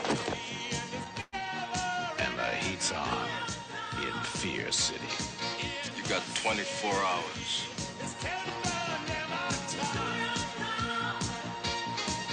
Tom Berenger and Billy D. Williams in Fear City. It's very Cinemax in the late 80s commercial for it. There was an Elroy Boys episode of a movie that it feels like this movie should have been Vice Squad. This should have been like a Vice Squad type movie. It's kind of, and you're saying good. it didn't end up that way. No, Fear City is pretty good on its own. Yeah. I like this movie more than Vice Squad, to be honest with you. It's just Jesus. Billy D. Williams. They hype no. him up, and then he's a non-factor in the movie. He's It's like just 5 Yeah, minutes. I mean, they made it seem like he was the star. Of the film. yeah, right. No. So it's all Tom Berenger, and they're hunting. Yeah, like that's all there's a Tom serial killer hunting women in New Jesus. York, assaulting no. them on the subway late at night, and he's a karate killer. He's a white guy who does karate. Well, so this trailer looks more. Whoa, like Hans, it, Jesus, I we can't be know! showing this. I'm just trying. He kills him with karate. Yes. Karate chop. He performs karate to himself, and he's like Well, that other into it. Okay, so that trailer That's the guy. Hold on, that's the one. Let me show. That's the villain. That guy. Excellent. But no, the other trailer was the one that they showed above 110th or whatever. You know. Wow, he's looking pretty handsome too there, Tom Berenger. Yeah, Tom Berenger in his prime. Wow. I kicked my own mirror. I don't give a fuck. I think he goes on to do The Big Chill the year after this, or the where he essentially plays Magnum PI in that movie, or Tom Selleck. He's got a mustache. Yeah. The Big Chill? The Big Chill's excellent. Wait, isn't The Big Chill... Isn't the fight? Like that was Lawrence Kasdan. Yeah. Yeah. Oh, okay. We're talking about the same... Oh, yeah, he was in The Big Chill. Yeah, he's in The Big Chill. It's a big cast. Yeah, it is. All right, I think we got the idea with... So what? Don't spoil Fear City. Hold on. So what you see here in the trailer as this fight is Hans, like, you're killing it with the pause moments on these videos tonight. Yeah. It's amazing. This is as long as that last scene lasts too. It's like 2 minutes. It's like they just try to like hit each other. That was a Francis Bacon painting, that still you just showed. Yeah. The whole logic of this movie is Tom Berenger is a boxer who accidentally killed someone in the ring, and he's like, I'll never pick my hands up again. But actually, now there's the only one who can stop a karate killer is a boxer killer. Yeah. So then he's the guy to take him down. Billy D. Williams is a master detective. He's fucking useless. No, you got Tom Berenger, the boxer. He figures it out, gets the guy. He nails his man. So that's Fear City. He also works for like a prostitute agency or something like that. Well, right? he works for a strip club where they pimp them out covertly. So yeah, and they cut back to that strip club throughout, and it's just like the guy who runs it making fun of how fat the girls are on the stage, how it's just a bunch of flatsos taking the stage because all the good prostitutes are getting slashed and murdered. Yeah, that movie fucking rules. We did 2 shows on that. That movie's cursed because the first show is just gone. It disappeared after we recorded it, which means I forgot to hit record. And then we did it for someone else's show, and then that mysteriously disappeared. So maybe the third time's a charm. I think it's time to do a third, fellas. Yeah, maybe. It might be. I love Tom Berenger. In fact, I have a friend who's ambitiously planning a Berenger Fest in Portland. They want the man himself to be there, but I've been asked to be the MC at Berenger Fest, so hopefully it goes down. Wow, that would be a big get. I love Berenger. I've not seen Fear City. There's a lot of good ones that I have not seen. I just watched one recently called True Blue. Have you guys seen this one? I've heard of it. More of a bloated Berenger. Yeah, no, that's not with Kurt Russell, is it? No, that's True Blue, which is a script that was no, I'm sorry, that's Dark Blue. Yeah. Dark Blue with a script by James Ellroy. That's right. That's why I checked it out. Yeah. And that's a great movie. Yeah. A very good movie. Yeah, who's that young actor in that with him? Oh God, that's a great question. I'll have to look it up. But yeah, it's a quality, and there's actually a number of elements in that film that I think James Ellroy just took wholesale from a couple of his books. Nice. But Dark Blue. Steal from the best, and if the best is yourself. And it's directed by Ron Shelton. I didn't realize that. True Blue, you said? Yeah. No, True Blue is the Tom Berenger film. Not as good as Dark Blue, I'm afraid. It's kind of funny, and it's not a great movie, but I'll watch anything with Berenger in it. How many sniper films have you seen, Brendan? I think I've only seen Sniper 1. No, the best was Berenger saying Christopher Nolan's dialogue in Inception. Oh yeah, like, you have to go back, you have to go levels deep, and it's like he's trying to explain because all of Nolan's dialogue is just exposition. So he's just giving the he's literally just this character who's there to give exposition, and you never see him again. And he's like, no, because you have to fill in the time gap. And they're like, what? He's great in those Major League movies. I forgot that he the grumpy pitcher that's just old. Yeah, he's great. He's great. They had a surplus of those guys back then. They had a surplus. It was like Kevin Costner, Tom Berenger. Well, that's you funny had that you mentioned that because The Big Chill was Kevin Costner's first film. He's not in it. They cut him from the movie. He's a corpse. Because he was in Kasdan's Silverado. Yes. That was the first movie that Costner was in. Right? I guess Kasdan loved Costner, even though he got cut from The Big Chill. But maybe I'm wrong. Maybe Silverado was the movie he was actually in. That was after The Big Chill. Well, Silverado is after The Big Chill. Okay. Yeah. So that's what it is. Yeah, but he probably was like, "Sorry, dude." But here's what I'm going to say is Tom Berenger's first movie is Looking for Mr. Goodbar. Oh, I don't know if you've ever seen that, but that's a great start. A great one. Yeah. Real name Thomas More. Well, he failed to seize the moment when he got that Nolan guest spot, because Nolan would like to do that with, he was trying to do Tarantino thing where it's like, I'm going to yank one has-been, I'm going to throw him in my cast. And it was Berenger for Inception. It was Matthew Modine for Dark Knight Rises. For Dark Knight, it was Eric Roberts. Yep. Good call. Eric Roberts is very much in the Berenger mode. Yeah.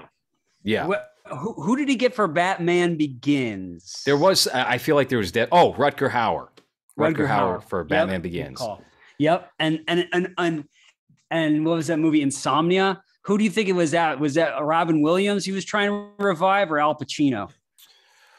Probably Al Pacino, because he hadn't been in a bunch of stuff. Yeah, until Insomnia, and then after Insomnia, he started doing a bunch of cop movies. Oh, right. Yeah, well, he had that 2-picture deal with what's the guy's name who made it? I want to say it's John Avnitz, where he made that movie 88 Minutes, and then he made Righteous Kill. Yeah, which are both like historically some of the worst movies ever made. yeah. Righteous Kill. So here's a funny story: is that I had never heard of 88 Minutes. My friend, I was living in Madison, Wisconsin at the time. My friend came to visit me. He's like, "Oh, have you heard about this? This movie just looks terrible, Righteous Kill." And I was like, "No, I never heard of it." What? It's Heat 2.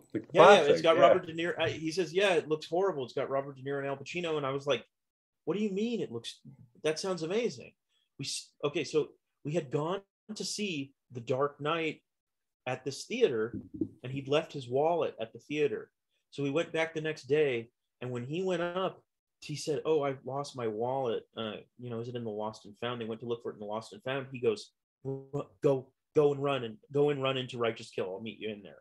So we sneak into Righteous Kill, and I was like, "That's easily the worst movie I've ever seen." in theaters, easily the worst movie I've ever seen. So I just wanted to go online and see all the critics clowning on it.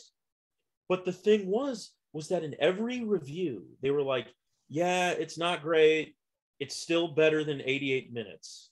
And so I was like, "Oh my God, I have to see 88 Minutes," because if everybody's saying that even that's worse than this, I'm not so sure though that it is.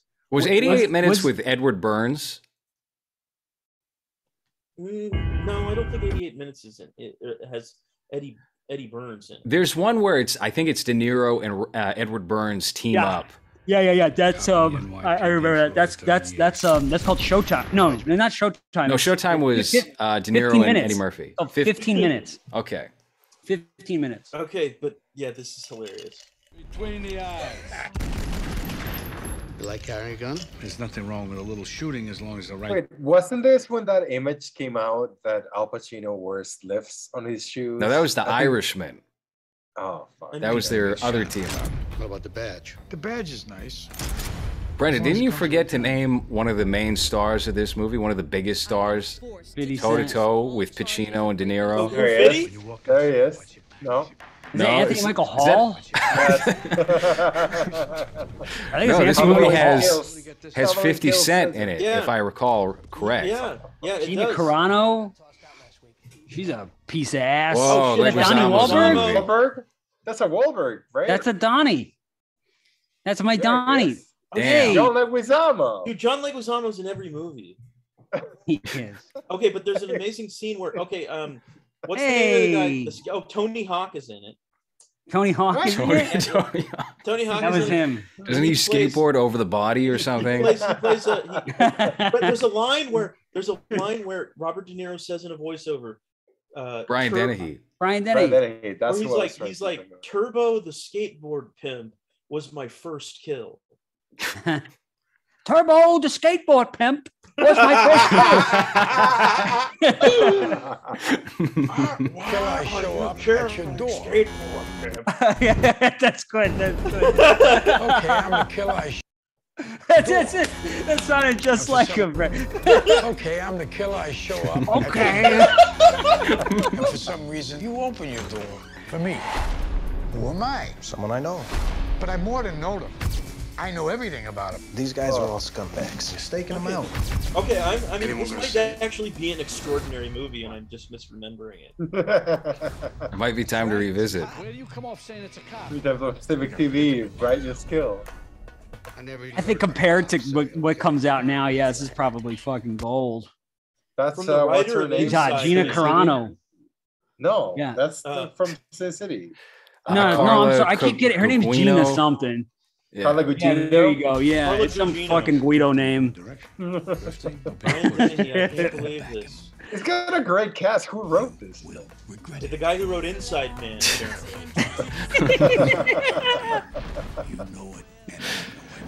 You know it, and I know.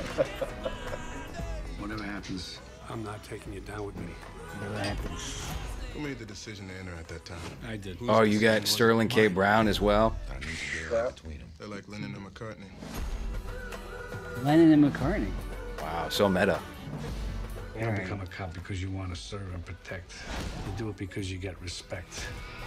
Oh, he's doing a little Most people slam respect poetry. the badge. Everybody respects the gun.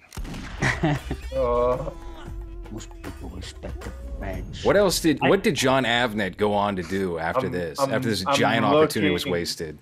I am looking through that right now. I really love this is this thing about, we were talking about like Woody Allen and just separating the art from the artist, or what Robert De Niro is. So whenever he's speaking, I'm just like, I listen, he's got that, I don't know what you told, I don't know what it is, but that mumbly thing he does, that New York mumbly, and it's totally an act, isn't it? An act? I think so. He doesn't really talk like that. Well, yeah, I mean, he has a very sophisticated upbringing, as we talked about on Tales from the Mall. His father, Robert De Niro Sr., was a painter. Yeah, a gay painter. Abstract gay painter. Yeah, gay abstract painter. Wow. And he was like, he was really big in, and this woman that I knew, Judith Molina, who was in she was in a movie with him, Awakenings, and with Pacino as the mother in Dog Day Afternoon. And she was like she was at the theater Living Theater. Right? Yeah. Yeah. And she said, they were close, those families. So he was, and he's mostly Irish too. That's the funny part. Mm-hmm. He's like mostly all Irish. That makes sense. But he's well, I guess, I mean, that's why Goodfellas was kind of cool, because then he plays the Irishman too. So like Scorsese keeps that shit legit. He's like, no, you're not fucking Italian. You're either a Jew or you're an Irishman. Because remember, he was Jimmy the Irishman. Wasn't he? Right? They called him a Mick and everything in Goodfellas. Then he's the Irishman in the Irishman. Oh, there's 88 minutes. He directed 88 minutes as well. Yes. That was a two picture. It was like they were attached. Pacino was attached to this 2-picture deal with Avnet to do 88 minutes, then Righteous Kill. But he also directed Red Corner, which is this like really kind of forgettable movie with Richard Gere, who it takes place in China, and Bai Ling is in it, and she plays his attorney. Terrible. That was like one of the last movies he did, Gere, because he's not in stuff anymore. They don't put him in stuff. Were we talking about that? Or well, he will pop up every so often in like a direct-to-DVD style feature with like a legitimate budget to it, but it'll only be released in like Europe or somewhere. Maybe it's like Filthy Armenian podcast. He interviewed like this writer. I think I might be getting it wrong, but I think I heard a podcast where we're talking about Richard Gere and why he's not in like Marvel movies because China. Because he was like he's really big into Taiwan, you know, like free Tibet and all that shit. Well, that movie Red Corner, directed by John Avnet, is like very much about like how China's fucked up. Yeah, and the CCP's like. I thought it was because of the gerbil rumor. We ain't bringing that shit. Scientology. That gerbil rumor is obviously Chinese Communist Party propaganda. Yeah, you know, it's the Chinese misinformation that the Scientologist put out because he decided to leave the religion. So, you know, that's the exit ritual: is you have to have a live animal in your ass to leave Scientology. I just like that for people from, I don't know, 10, 20 years ago that grew up in those years know Richard Gere mostly as the guy that sucked a gerbil of his ass. Yeah. Truth or not, who knows? Wasn't it called felching? That. It's called felching. Where you stick a live animal up your ass and have it crawl out or something, crawling around. What are you doing with it? It's such a stupid story. Like a second grader made it up and everybody knows it. Like these people know. Like, oh, you stuck a fucking live animal up his ass so it could crawl around and he got off on it. Like, it's got no teeth. It's got no claws. How does Jesus. No, that's part of the pleasuring of it. Is you feel the teeth, you feel the claws as it bites its way out. Dildo. Yeah, vibrating dildo doesn't work. We need a full-on fucking live animal up there just causing havoc. Was Richard Gere ever that huge for him to get a rumor like that? You know what I mean? Like, yeah, I understand if he was like the biggest actor in the United States. He was big in the 80s. I mean, he had American Gigolo, and he wound up being like the leading man of your mom's favorite films in the 90s as he aged. Unfaithful, Mr. T and the ladies or whatever, Dr. T. And his first movie was also Looking for Mr. Goodbar. That's right. Wow. Yeah. Of course, and then American Gigolo was the great movie. Yeah. Right. Yeah, and then Little People Big World for like 7 seasons. Yeah. You got to pull up the image of that guy for everyone to get the reference. But yeah, no, John Travolta was supposed to be the star of American Gigolo, and then he got swept up in the gay rumors that we were talking about earlier and said, no, I can't do this movie because you think of a gigolo. Who's really buying gigolos here? I can't do this movie. They're going to think I'm gay. Exactly. There's a rumor going around that I'm gay. I don't think there's a single scene in that film where it's implied he's sucking off dudes for money. He's always sleeping with like relatively attractive. There's Richard Gere, right there. Yeah, that's Richard Gere. Huh. Little big people world. Little Richard Gere. Hi. What do you get arrested for? Oh, DUI. Wow. What the fuck is he doing driving? He's only 4 feet. He can reach the pedals. That was part of the problem, I think. Yeah, exactly. He's like one beer, and he rode his go-kart to the store, and it was right. Exactly. They just give him a small child's tricycle and try to treat him like a real adult. It's always funny when I see like Hasbullah and he's wearing like nice like designer clothes. It's like they're obviously kids' clothes. Yeah, it's just funny. It's funny that you know, kid department. Little Louis Vuitton It's not the real one. It's like side store. They're remaking American Gigolo as a Showtime series with John Bernthal as that character, as the Julian character. Yeah. What? But isn't he supposed to be young in that series? Right? John Bernthal is like 50 years old. Yeah. Yeah. The fuck? And he looks fucked up. I wouldn't fuck that guy. I'd fuck Richard Gere, young Richard Gere. I wouldn't fuck that guy. Not on your life. I don't think I know him. Not on your dime, pal. John Bernthal. Your dick. What is Bernthal best known for? Really, is it that Punisher show? Yeah, or the playing the retarded cop on Walking Dead. Yeah, probably Walking Dead. Yeah. Shane, right? Shane. Yeah. Remember, that was so funny what they did to his character. They totally turned him into the guy from like Of Mice and Men, where he's just like this dopey looking, like overalls. Like, just kill that fucking guy off already. He's just like, I fucked your wife, but I'm gonna pretend I didn't. Yeah. Because you're the hero, and I'm the bad guy, I guess, because I fucked your wife when you were gone for months. Yeah, the writer's room was like, wait a minute, we can't have this guy like cuck our lead, and the lead just like doesn't do anything. We gotta fucking make this guy retarded and just kill him. But didn't he wait until he turned into a zombie to kill him? No. He took him out to the. He was gonna kill Rick, and then Rick got him first. Essentially, I think was the idea, or there was like a plot to kill one of them. I don't know. It was a very brothers pregnant, but she was situation. pregnant with his kid, right? Yeah. Well, we don't know whose kid it was, right?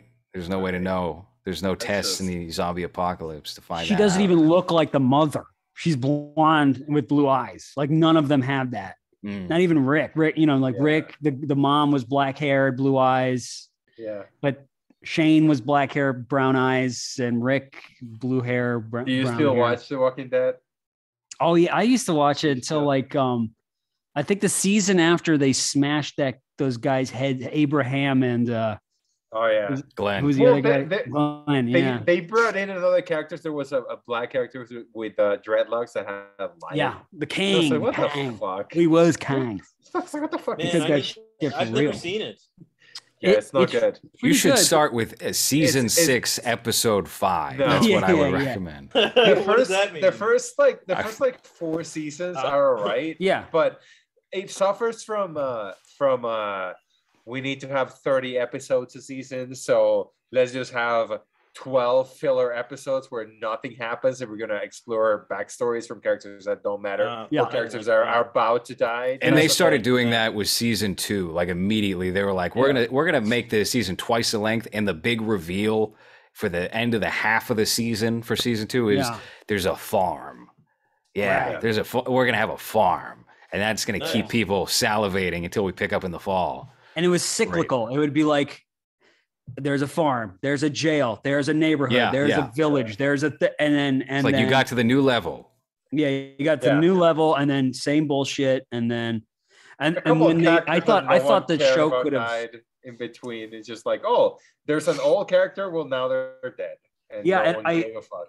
Yeah. And they did that when Jeffrey Dean Morgan came on. I thought that was going to be an interesting diversion into something different, and it just he was cool in it. He's good in it, but he had nothing to do but torture people. Right? Isn't he the hero now? Isn't he? He's the hero. Yeah. So he killed what's going to happen. The most likable characters in a very grotesque, violent, and now he's the hero because they don't have any other stars. They got Norman Reedus, who needs to fund his drug problem and stay afloat.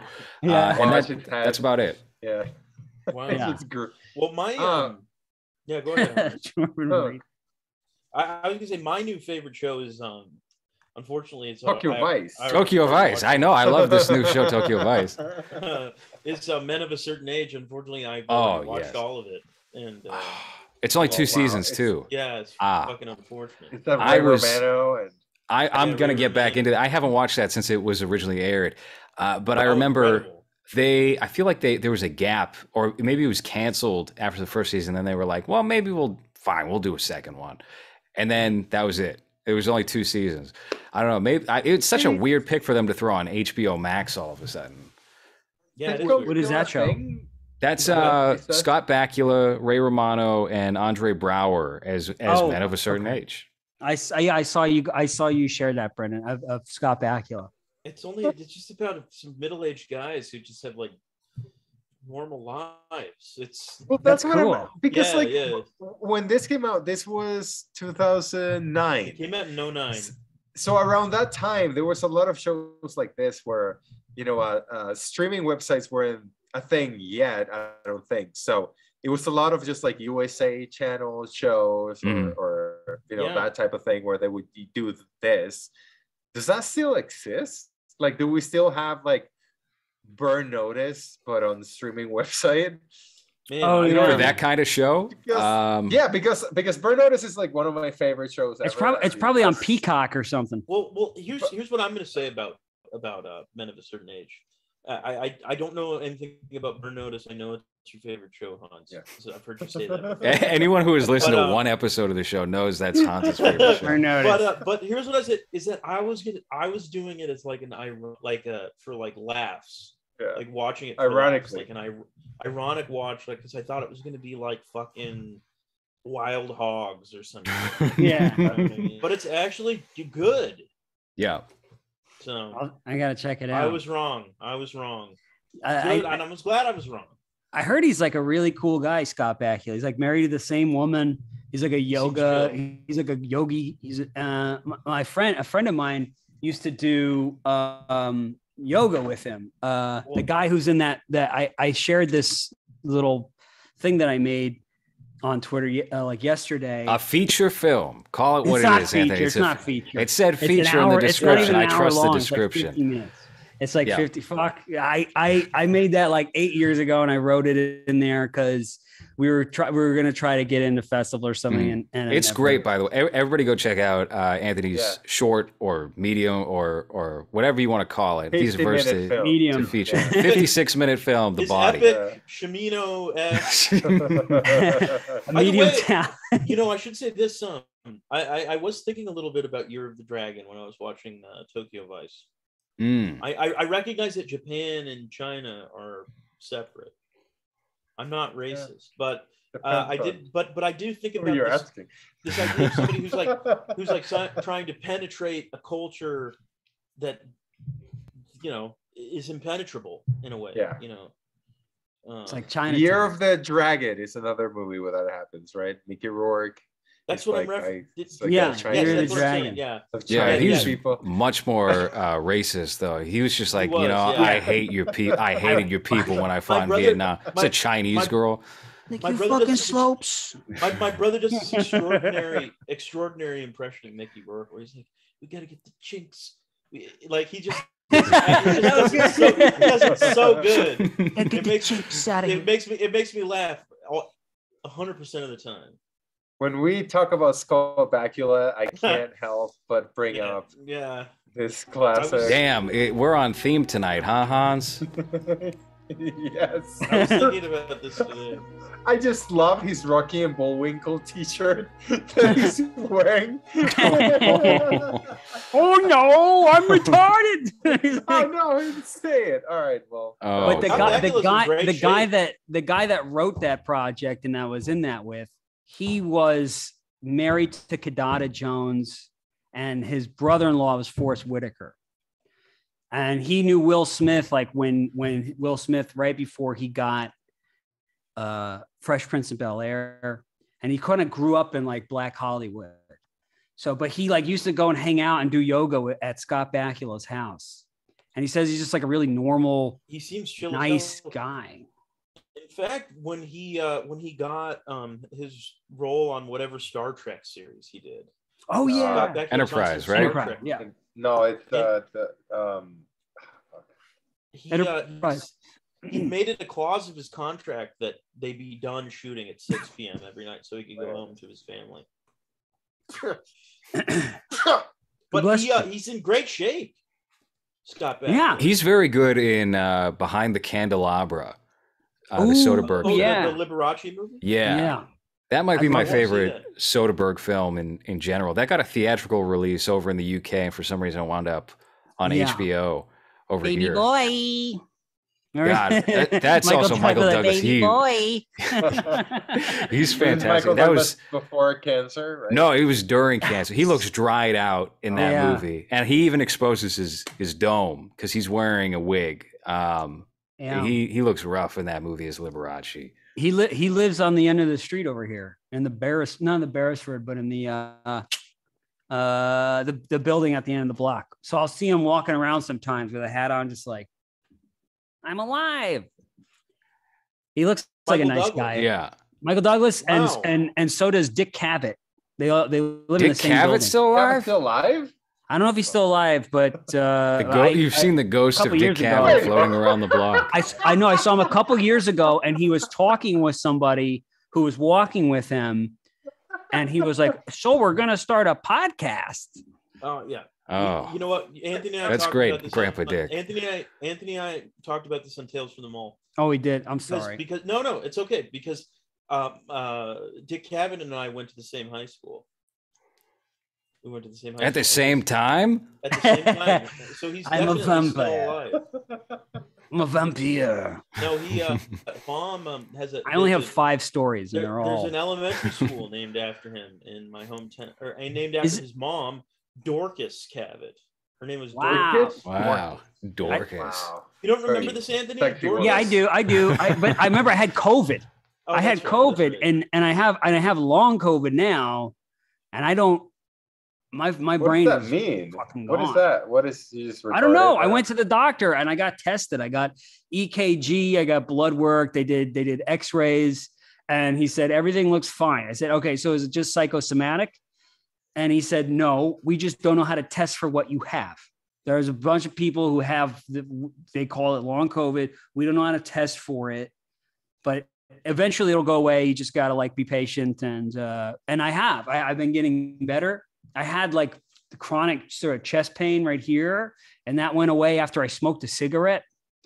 I was about to ask, did you tell the doctor that you smoke weed all the time? I don't. I haven't. I haven't smoked Oh, weed you for don't? 2 weeks. You haven't? Oh, okay. Because of drank, yeah. But shit. I mean, So I had a this is couple why- beers tonight, but that's Is this why you've disappeared from everything and you haven't really Yeah. been okay? Yeah. All right. Well, at least you're better. I don't know what long COVID means, but it sounds. I don't either. Okay. It sounds like I can't. But when we did that episode, Brendan, I was in the middle of the kind of getting better. The thing with COVID is it went you know how you get sick and then you get really bad on the 3rd day, and then the 4th and 5th day you're like, okay, we're over the hill, we're over the hump. Well, with COVID, it's I don't feel bad. And then 3rd day you're like, oh, I really feel it. 4th day, hey, I think I'm coming over this. And 5th day, you go, whoop, you go right down, it goes right into your chest. I think you infected me, Anthony, because that's exactly what I felt on your Christmas or New Year's Eve special. I was in the midst of being really ill, but I tested negative twice. But I'm never sick. And you came over and you tested positive. I don't know. I think it's very fishy. Hey, Buddy Duress was over there, okay? Yeah, maybe I caught something from Buddy from prison. So what Buddy I Duress think we was both there. got sick We don't know off where of he's Buddy. been. Yeah. Is it when you guys kissed, or how did you get it? We were just all hugging. We were all fucking each other, fucking and sucking.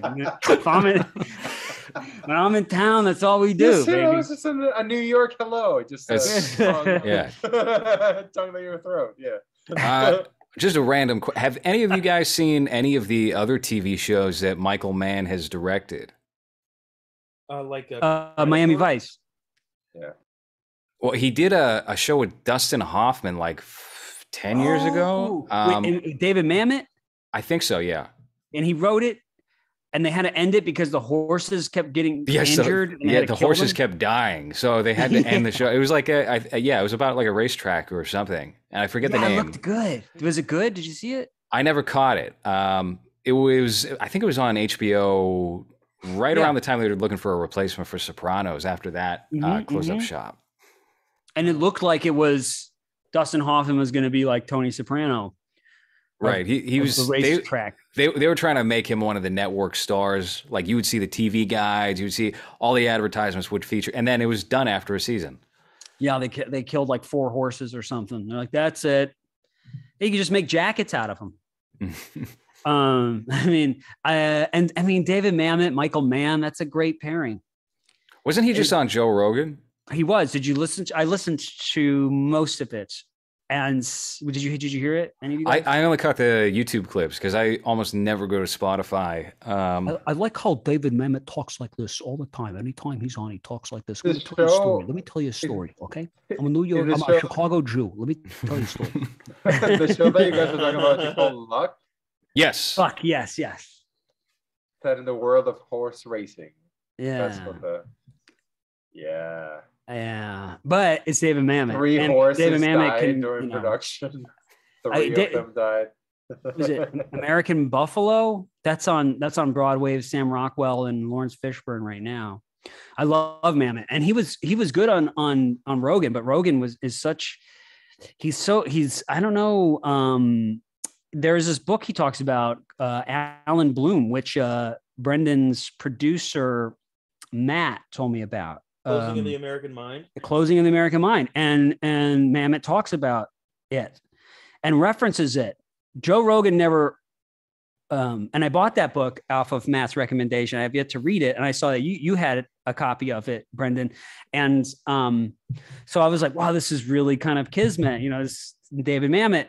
The first 15 minutes of that show, it's like really good. He's like talking how, to me, I was just like, yeah, this is great, and then Joe Rogan, who hasn't read the book, chimes in like, nah, that doesn't sound real.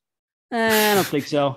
And the whole time anything David Mamet says, he's like, nah, that's not real. That's just like a whatever. And then David Mamet's like, I got a good story for you. He tells him a story. And after the end, Joe Rogan goes, that wasn't really a good story. It was like, oh God. Yeah. Dude, once you what get the on, fuck? once Rogan decides you're full of shit, then he'll just dismiss everything. Yeah. He's been that way with certain guests before. I mean, in this case, it was kind of warranted. But I remember when Candace Owens went on his show back in 2017, 2018, right. He was like, you're a crazy person. I'm done listening to this. All right, let's just hit the 3-hour mark. He will do that from time to time, almost certainly. Hans, do you have a clip or something? What are you laughing about? I'm laughing at Joe Rogan being like, yeah, I'm done. And just stretch it for Yeah. 3 hours. I feel like there's a really such a good. lunkhead. He is. And then- I feel like there's a very good go-to example of this that is not coming to mind. I probably saw it on like Red Bar or something a while back, but he's just one of those guys where you're either on his good side and he's laughing and drinking and having a blast, the Alex Jones one was very awkward with Tim Dillon, where he would that just one be was like, horrible. just pull it up, just like very, you know. Tim Dillon's become kind of insufferable to me. Oh yeah, of course. I enjoyed his podcast to a point, but then it's like, I don't know. I think he's a spineless coward personally, so I just can't enjoy him anymore. He was always just sort of kind of funny. His tweets were funnier than his comedy. And then the other guy also in that crew is like Tim Pool. I've been listening to his show a bit because there just hasn't been a lot of. He's just covering a lot of like. There's only so much Bannon in a day you can listen to. You got to listen to other stuff. The thing that I don't like about Tim Pool is that he never really takes a side or anything. Yes. He's just like, well, this kind of thing is kind of whatever, but like, I'm not saying it is this thing, but it is, but I'm not saying it is, but it is. Yeah. The answer is obvious. And then he'll be like, but and then and I think that's because he knows that most of his audience are Republican or on the right, or at least libertarian, or they're not like it, or maybe independent. And he's actually like a libtard kid. And but he sells like the same shit that the Daily Wire does, like those buckets of food that last for 25 years. So he doesn't want to like muck up the waters.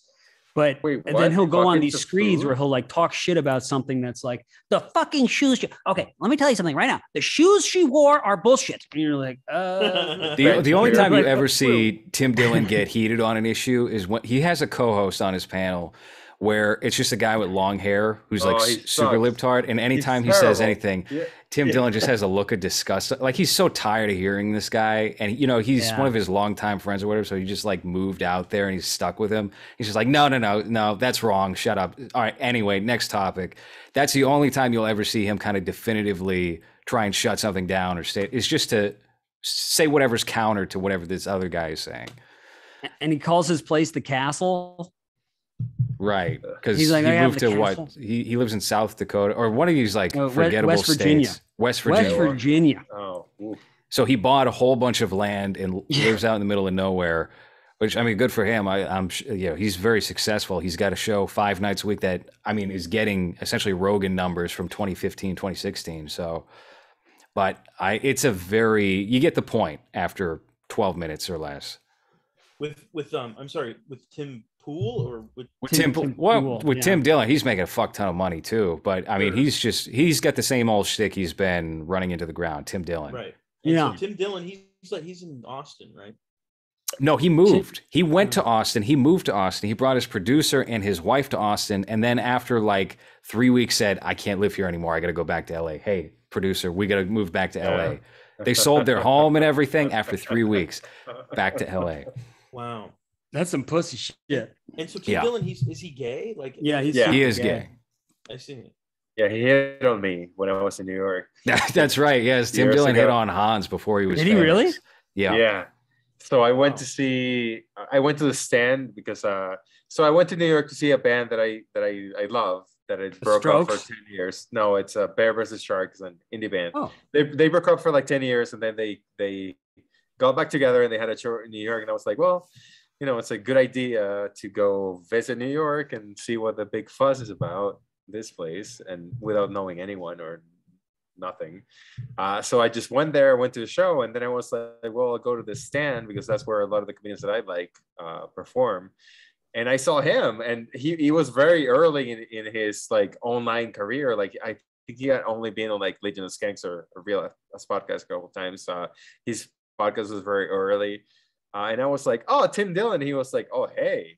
And he was like, what do you know me from? And I was like, Legion of Skanks. And he was like, oh. Like immediately, his whole demeanor changed immediately because he, I guess, realized it's a very straight audience. Very yeah. And then he took a picture with me, and then he like grabbed me by the waist, so kind of. Hans is me tooing yeah right now as we speak. Because I was like, you know what, fine, whatever. Like this is a guy that I like. He's Can funny. the guy with picture. the Ben Affleck avatar on Twitter who cuts up clips of this show randomly just cut that and put that on YouTube? And Hans, Me Too's Tim Dillon rapist. Just put Tim Dillon rapist as the title. Yeah. Do you guys get a lot of like shit from your audience, or no? That's not really. No, I don't. I haven't gotten too much flack. Sometimes what was the last one? Criticizing that I forgot Surfshark VPN. Yeah. They thought we were doing a shtick because I didn't remember the fucking thing. But which reminds me, surfshark.deals/LowRes if you want to save 83% on a VPN and browse the dark web. Yeah. I brought it up awkwardly. You want to sell whores on the deep dark web? Just like, hey, I do want to. You know, I was having a heart attack and a stroke at the same time for some of the Batman episode when you were referring to Brad Dourif as Brad Renfro. Oh. But you corrected yourself. That's good. Those are two very different men. You're like rocking. You're just like rocking like that. Yeah. So I didn't have to send you a mean email or whatever. Right, but if you did want to, you could get Surfshark VPN .deals and make a dummy account and leave very aggressive, mean messages, and no one would ever catch you. You can pretend you're from Kenya. You just like, listen, I have a recording of you jerking off to something, and your webcam's been compromised. Could you send me 5,000 in Bitcoin? Was that Hans or was that? That was also Hans. Hans got one of those emails. Yeah. No.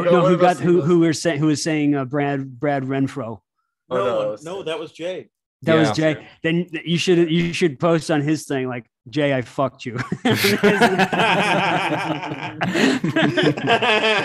okay. If only that were true. That would be spicy. Wait, are you in New York now, Brendan? I'm still in the Valley of the Sun. Tempe, Arizona, baby. You should get Vincent Gallo on Tales from the Mall. He's around those parts. He's in Tucson. I know exactly where he lives. I know exactly where he lives. I do. It's not, I don't have any plans to go there. Yeah. I do. but no, he's I think he does want to be left alone. I think he does, right? Yeah. So I'm gonna do that. Seems like a nice guy. Looks like he did that as a kind of goodwill gesture, maybe, and also a bunch of fucking money to do a film for that shut in. I heard he did not get paid that much. Actually, wow. I actually know the exact amount he got paid. I mean, obviously there was probably some kind of upfront signing deal, but I know exactly how much he got paid on that movie per week anyway. Wow. Which was much less. No, it was actually. I told you how much I paid Buddy, right, for his appearance in Mass Day Lottery. Per week was less than that. Wow. Yes. Okay. What was it less than? Was it less than what Eric Roberts was asking for? Oof.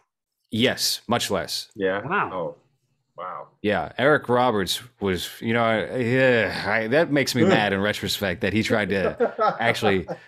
I'll tell you guys how much once we close out, but he tried to big shot. But and then you see what he's been on, and you're just like, why do you? They use the Righteous Gemstones as a way to up his price. He's like, well, Eric's going to be very busy with his new HBO show. He's going to be starring on the next 4 months. So anyway. Yeah, he's in the movie where he's just shooting everything in the camper, black and white. What is that movie called?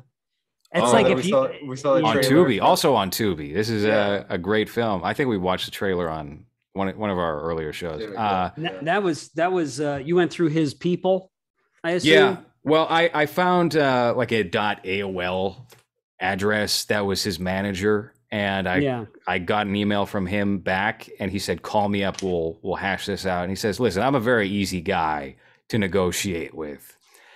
Just how long do you need him for? Does he need to stand? Does he need to walk?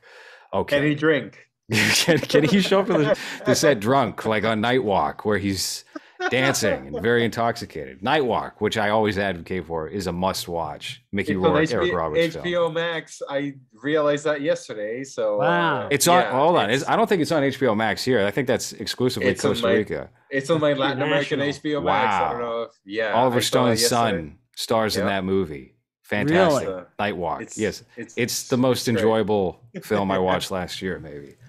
Nice. Imagine like Oliver Stone like justifying it to people. It's a great movie. It's a fantastic movie. It's a great. His son is Muslim. He's so brave in doing it, or like trying to be, or something like that. So it's Sean Stone and Muslim land, even though it's not really Muslim land. It's Los Angeles, California prison, and it's there's one white guy, one leader of the white supremacist gang, and it's Mickey Rourke, and he's dropping some hard R's. And he has a swastika on his neck, tattooed on his neck. He's got designer sunglasses and a nice cardigan on throughout the entire duration. In jail. Did you guys watch the Oliver Stone? Remember we did the JFK episode? I think it was last year. Yeah. And we were talking about that documentary that was going to come out about him doing like revisiting the JFK. And did anybody watch that? I have not. Was that the thing that just came out recently? He had something drop like within the past month. No, it came out maybe 6 months ago. It came out like last year. It was maybe it was last month, but no, maybe it was a couple. Yeah, it was like 4 or 5 months ago. I don't know, but I tried to watch the first episode. It was so boring that it was like they were talking about like the caliber of the bullet with the gun. It was like, what the fuck are you talking about? Like who did it? Just tell us who did it. I don't know. I haven't gotten around to it. I was meaning to check that out. I think it's a shame that he's gone fully into documentaries, even though he hasn't made like a good scripted film in a while. I didn't see Snowden, but Oliver Stone is somebody who seems just kind of tapped out as far as like narrative. Yeah, that Snowden was awful. I mean, it was just the why did they get Joseph Gordon-Levitt, and why is he always doing voices? Every movie he's in, he's doing voices. It's like, you don't have to do voices, dude. You're American. You're playing an American. Just do your voice. Well, now he's doing that Social Network ripoff Showtime series. Yeah. What was it? The founding of Uber or something? Yeah. No. That's Jared Leto and Anne Hathaway. Right. The Uber one, yeah. And then who's that other chick playing the with the pills? Uma Thurman? No, it's on Hulu. Theranos. Yeah, that was Amanda Seyfried, right? Yes, that's right. Yeah. Yes. Oh, right. Yeah. And the actor that they got, the actress that they got her. All she does in the thing is to go like trying to do the eyes that lady naturally has. I'm very over this whole concept of like the limited series or miniseries or prestige about ongoing a fucking series. app. It's just like, oh, let's see how this fucking app was made. So who do you really give a shit? I'm down if it's like True Detective and you just make one season of it and that's all you get. The Social Network was such a weird autistic thing that happened between autistic friends where it's like, all right, you can get a narrative out of this. But then trying to make every other app as interesting as that, as like all these flawed characters, it just kind of feels forced. Yeah, it's just a bunch of just, awkward nerds creating this. I would still much rather a lot of these series anyway, some of them are warranted, just be condensed to a 2.5 hour feature. Because that's essentially what they wind up coming out to, but with a lot of filler in between. You're also juggling directors for hire to handle certain episodes, and it makes it feel off tone. There's not like a good linear style or nature to it. I don't know. I'm in Tokyo Vice. Just like Vice, you have Michael Mann the first episode, and you have Shang-Chi's director for the rest, right? No, that guy. I don't know if he actually directed any. He was originally contracted to do the whole series, and then I think he quit after Michael Mann came in. So you and Brendan watched the 3 episodes, right? Yes. Is there like a noticeable change between episode 1 and 2, at least visually, or can you tell that Michael Mann is directing one of them and not the other? I in my opinion, I think if you're a film nerd, then you notice, and if you're just a casual viewer, you probably don't notice. No, yeah, I would agree with that. There was someone on Twitter who said, the first 3 episodes of Tokyo Vice might be the best thing Michael Mann has ever directed. Oh, that was a big. All right. Wow. Oof. I'm sorry, buddy. The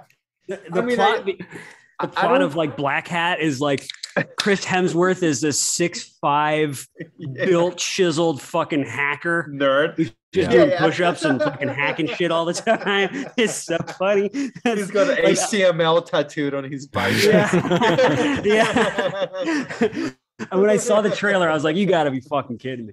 Like I couldn't watch it just because it was like it feels like nobody knows what's going on in that industry anymore in terms of like what sells, who looks good, who's a good actor. Like acting is just, it's not even, you just show up and you just kind of make a face and recognizable. That's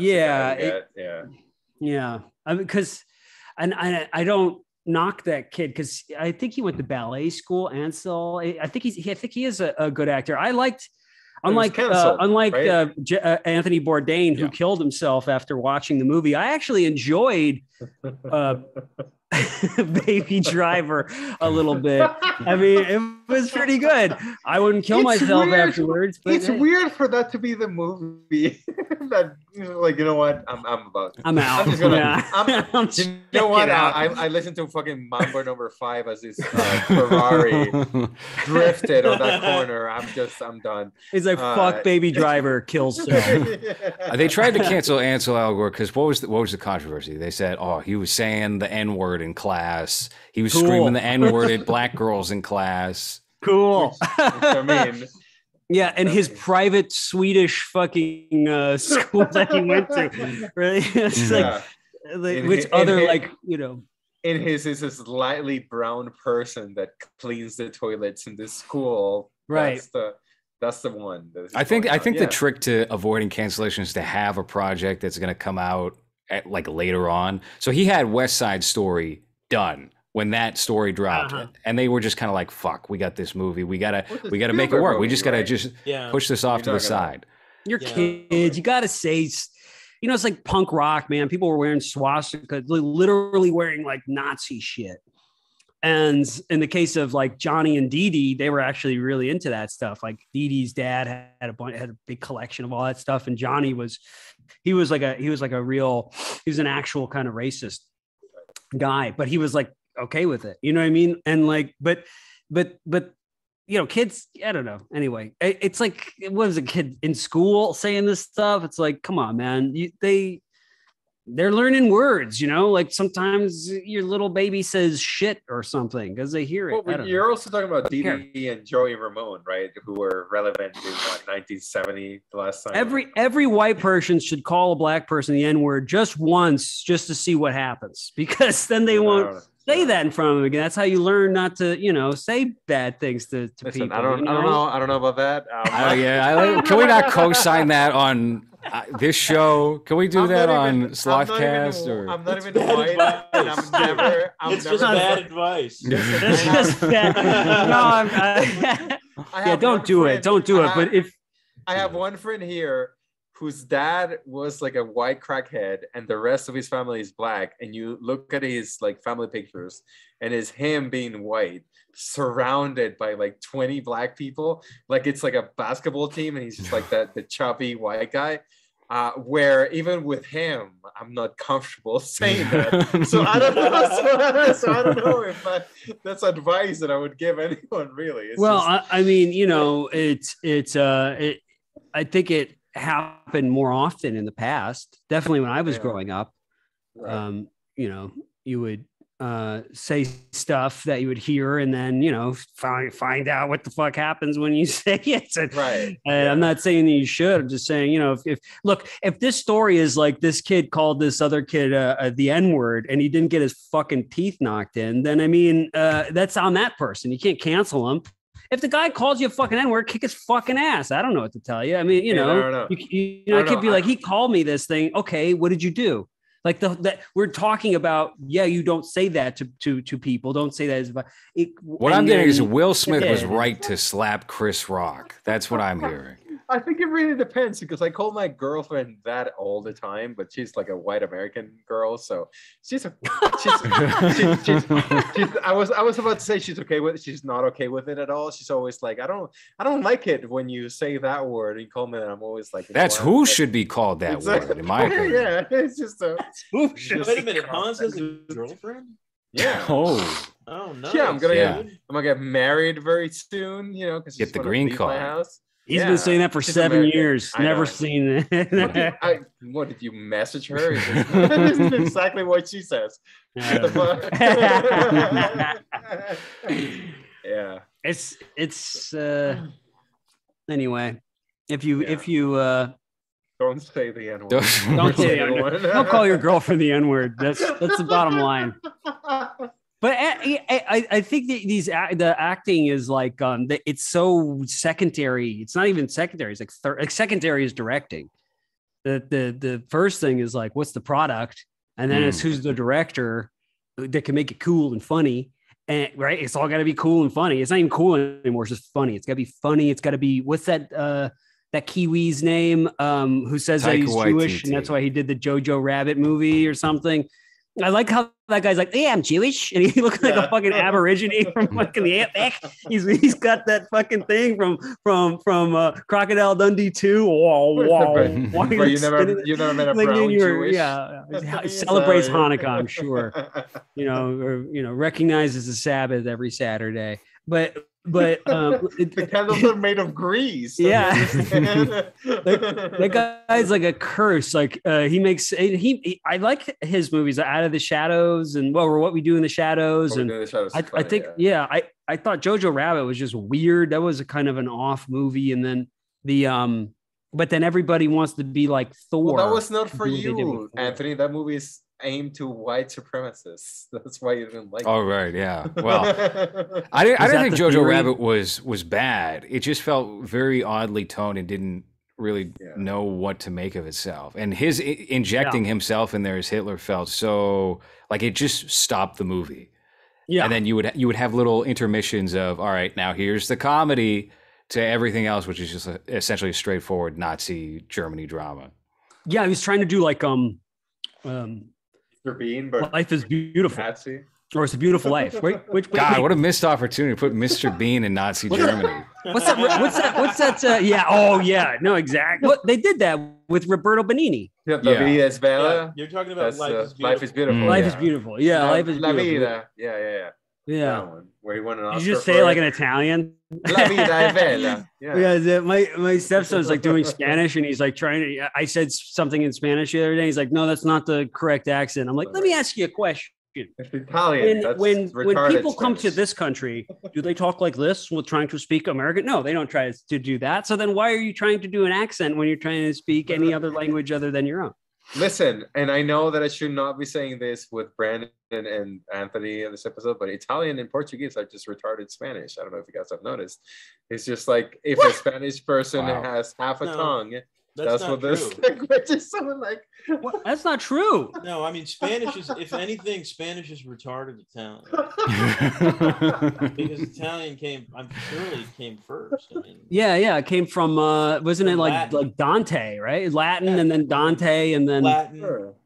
But I mean, but Look, Haas is from the third world. That's a third world that's right. education. He doesn't know any better. He's he doesn't know. Dante's in hell, right? He's like Inferno 5 or something. No, that's Devil May Cry, the cool video game for PlayStation 2. He's a dumb third worlder. He's calling his girlfriend the N-word. Which, by the way, I've never once in my life said the N-word. In fact, I don't even like saying that phrase, the N-word. I call it.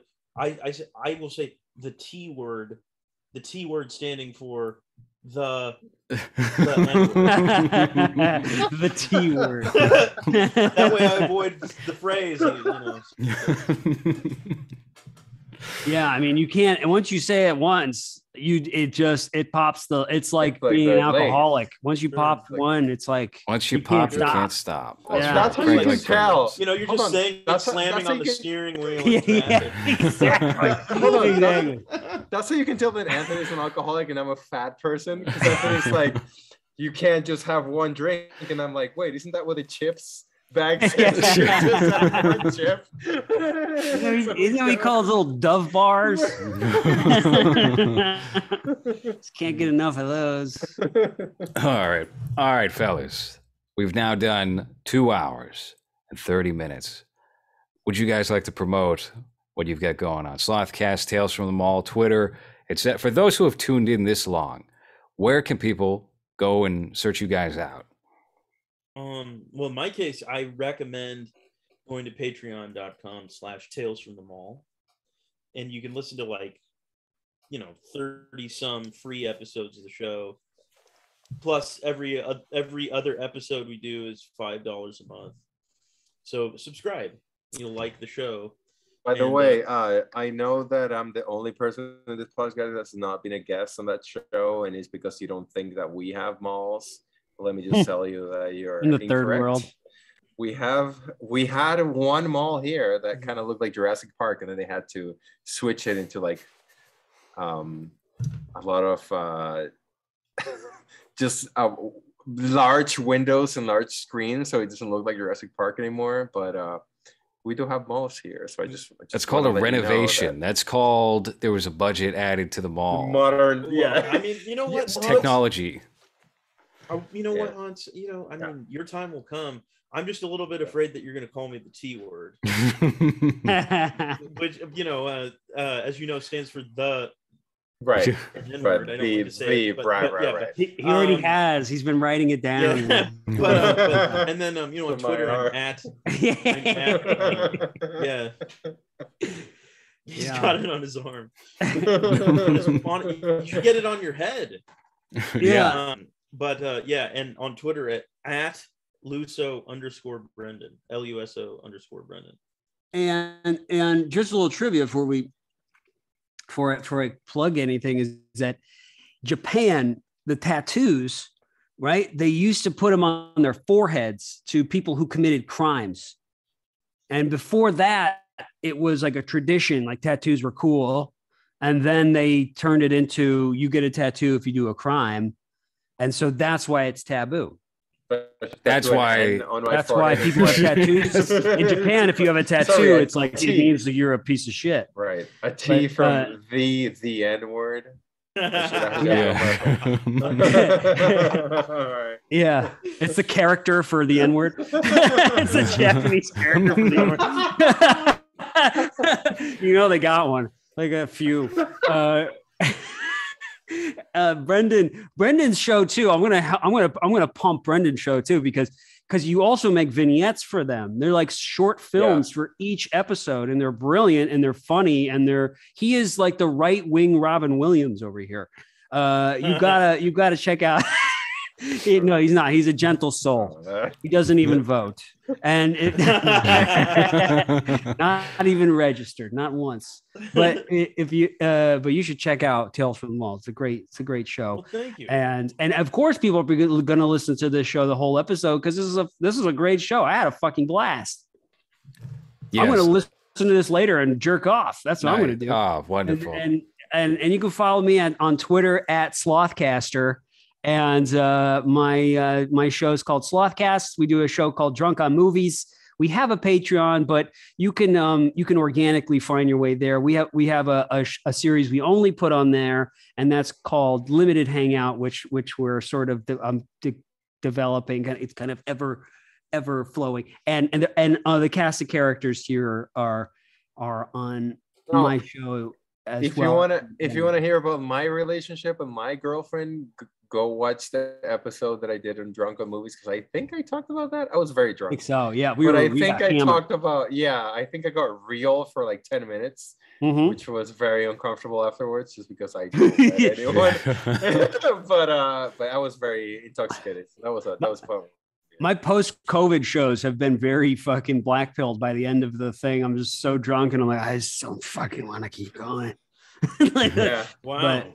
But so I just stopped. I still drank a little bit, but for the shows and stuff, and then I'll drink during the week once just to keep my tolerance up for the show. But other than that, anyway, yeah, you could do that. Thanks again to Hans and to LowRes Wonder Bread, because this is like the first you guys brought me on when I first started, and I've always been supportive, and thank you for having me on again. And then Brendan, it's always good being in a chat with you. Yeah, this has been a blast. It's been a magic moment, some would say. That's for sure. All right. It's been great having you guys on for this Friday night. And until the next one, let's figure out another one of these soon. Maybe Slothcast. Maybe we'll do trifecta. Tales from the Mall. Who knows? We'll see what the future holds. That has been Movies. Thank you for listening.